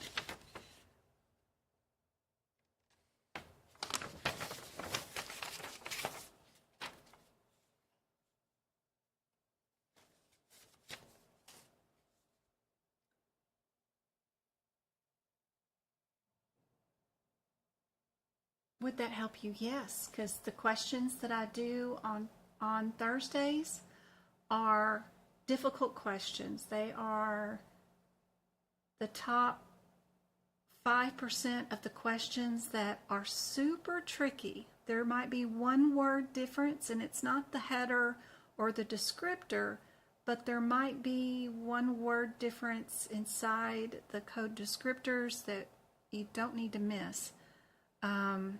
Anyway, they are difficult questions.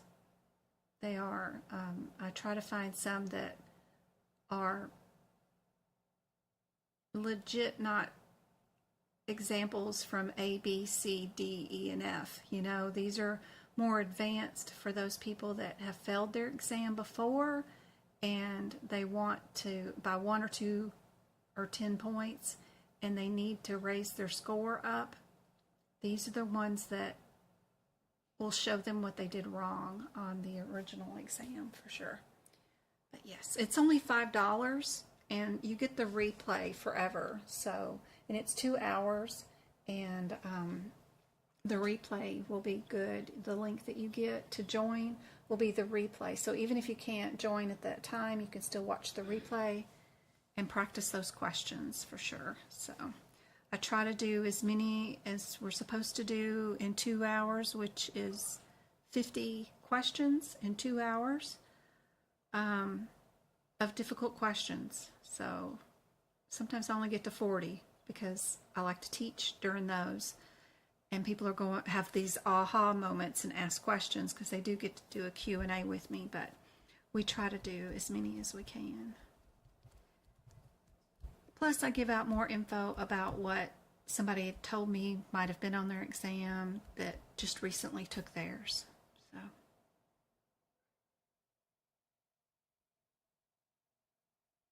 all right, guys. I hope this has been super helpful. And y'all look for my YouTube link for tomorrow's live too.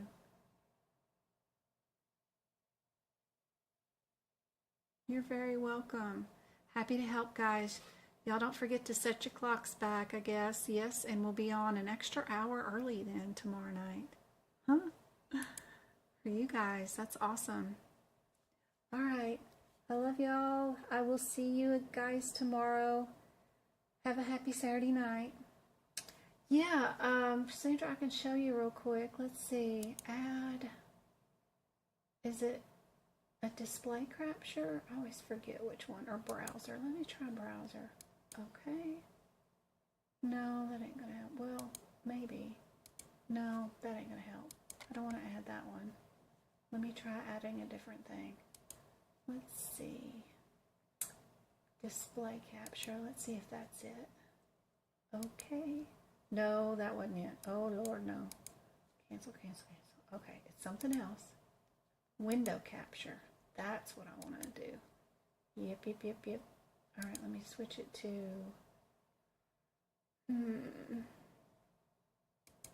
Switch to that. Ooh, yeah. Okay. There we go. Let me get to that internet page real quick. This is the Evaluation and Management course through AAPC, but my website is here. And all you got to do is get to the main page and just scroll down. When you scroll down, look, there it is. There's the class. Hit book now.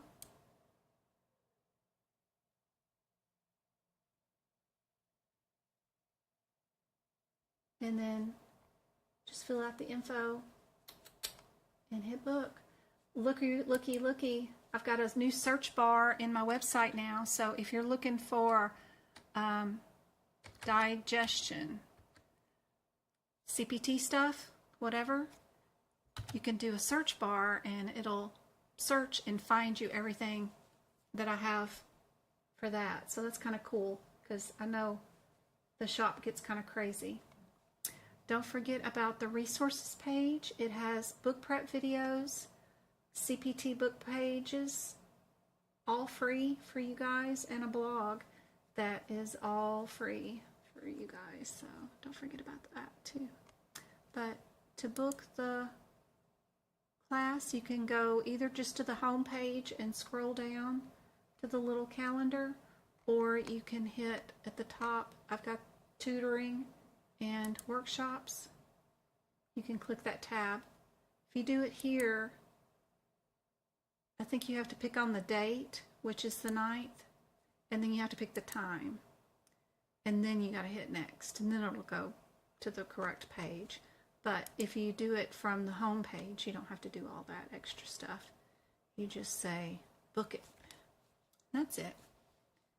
I hope that's helpful, guys. I will see you tomorrow.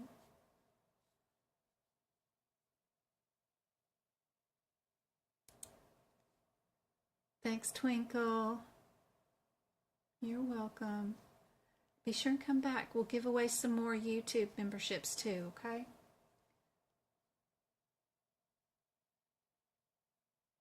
That was fun. We gave away 10 tonight.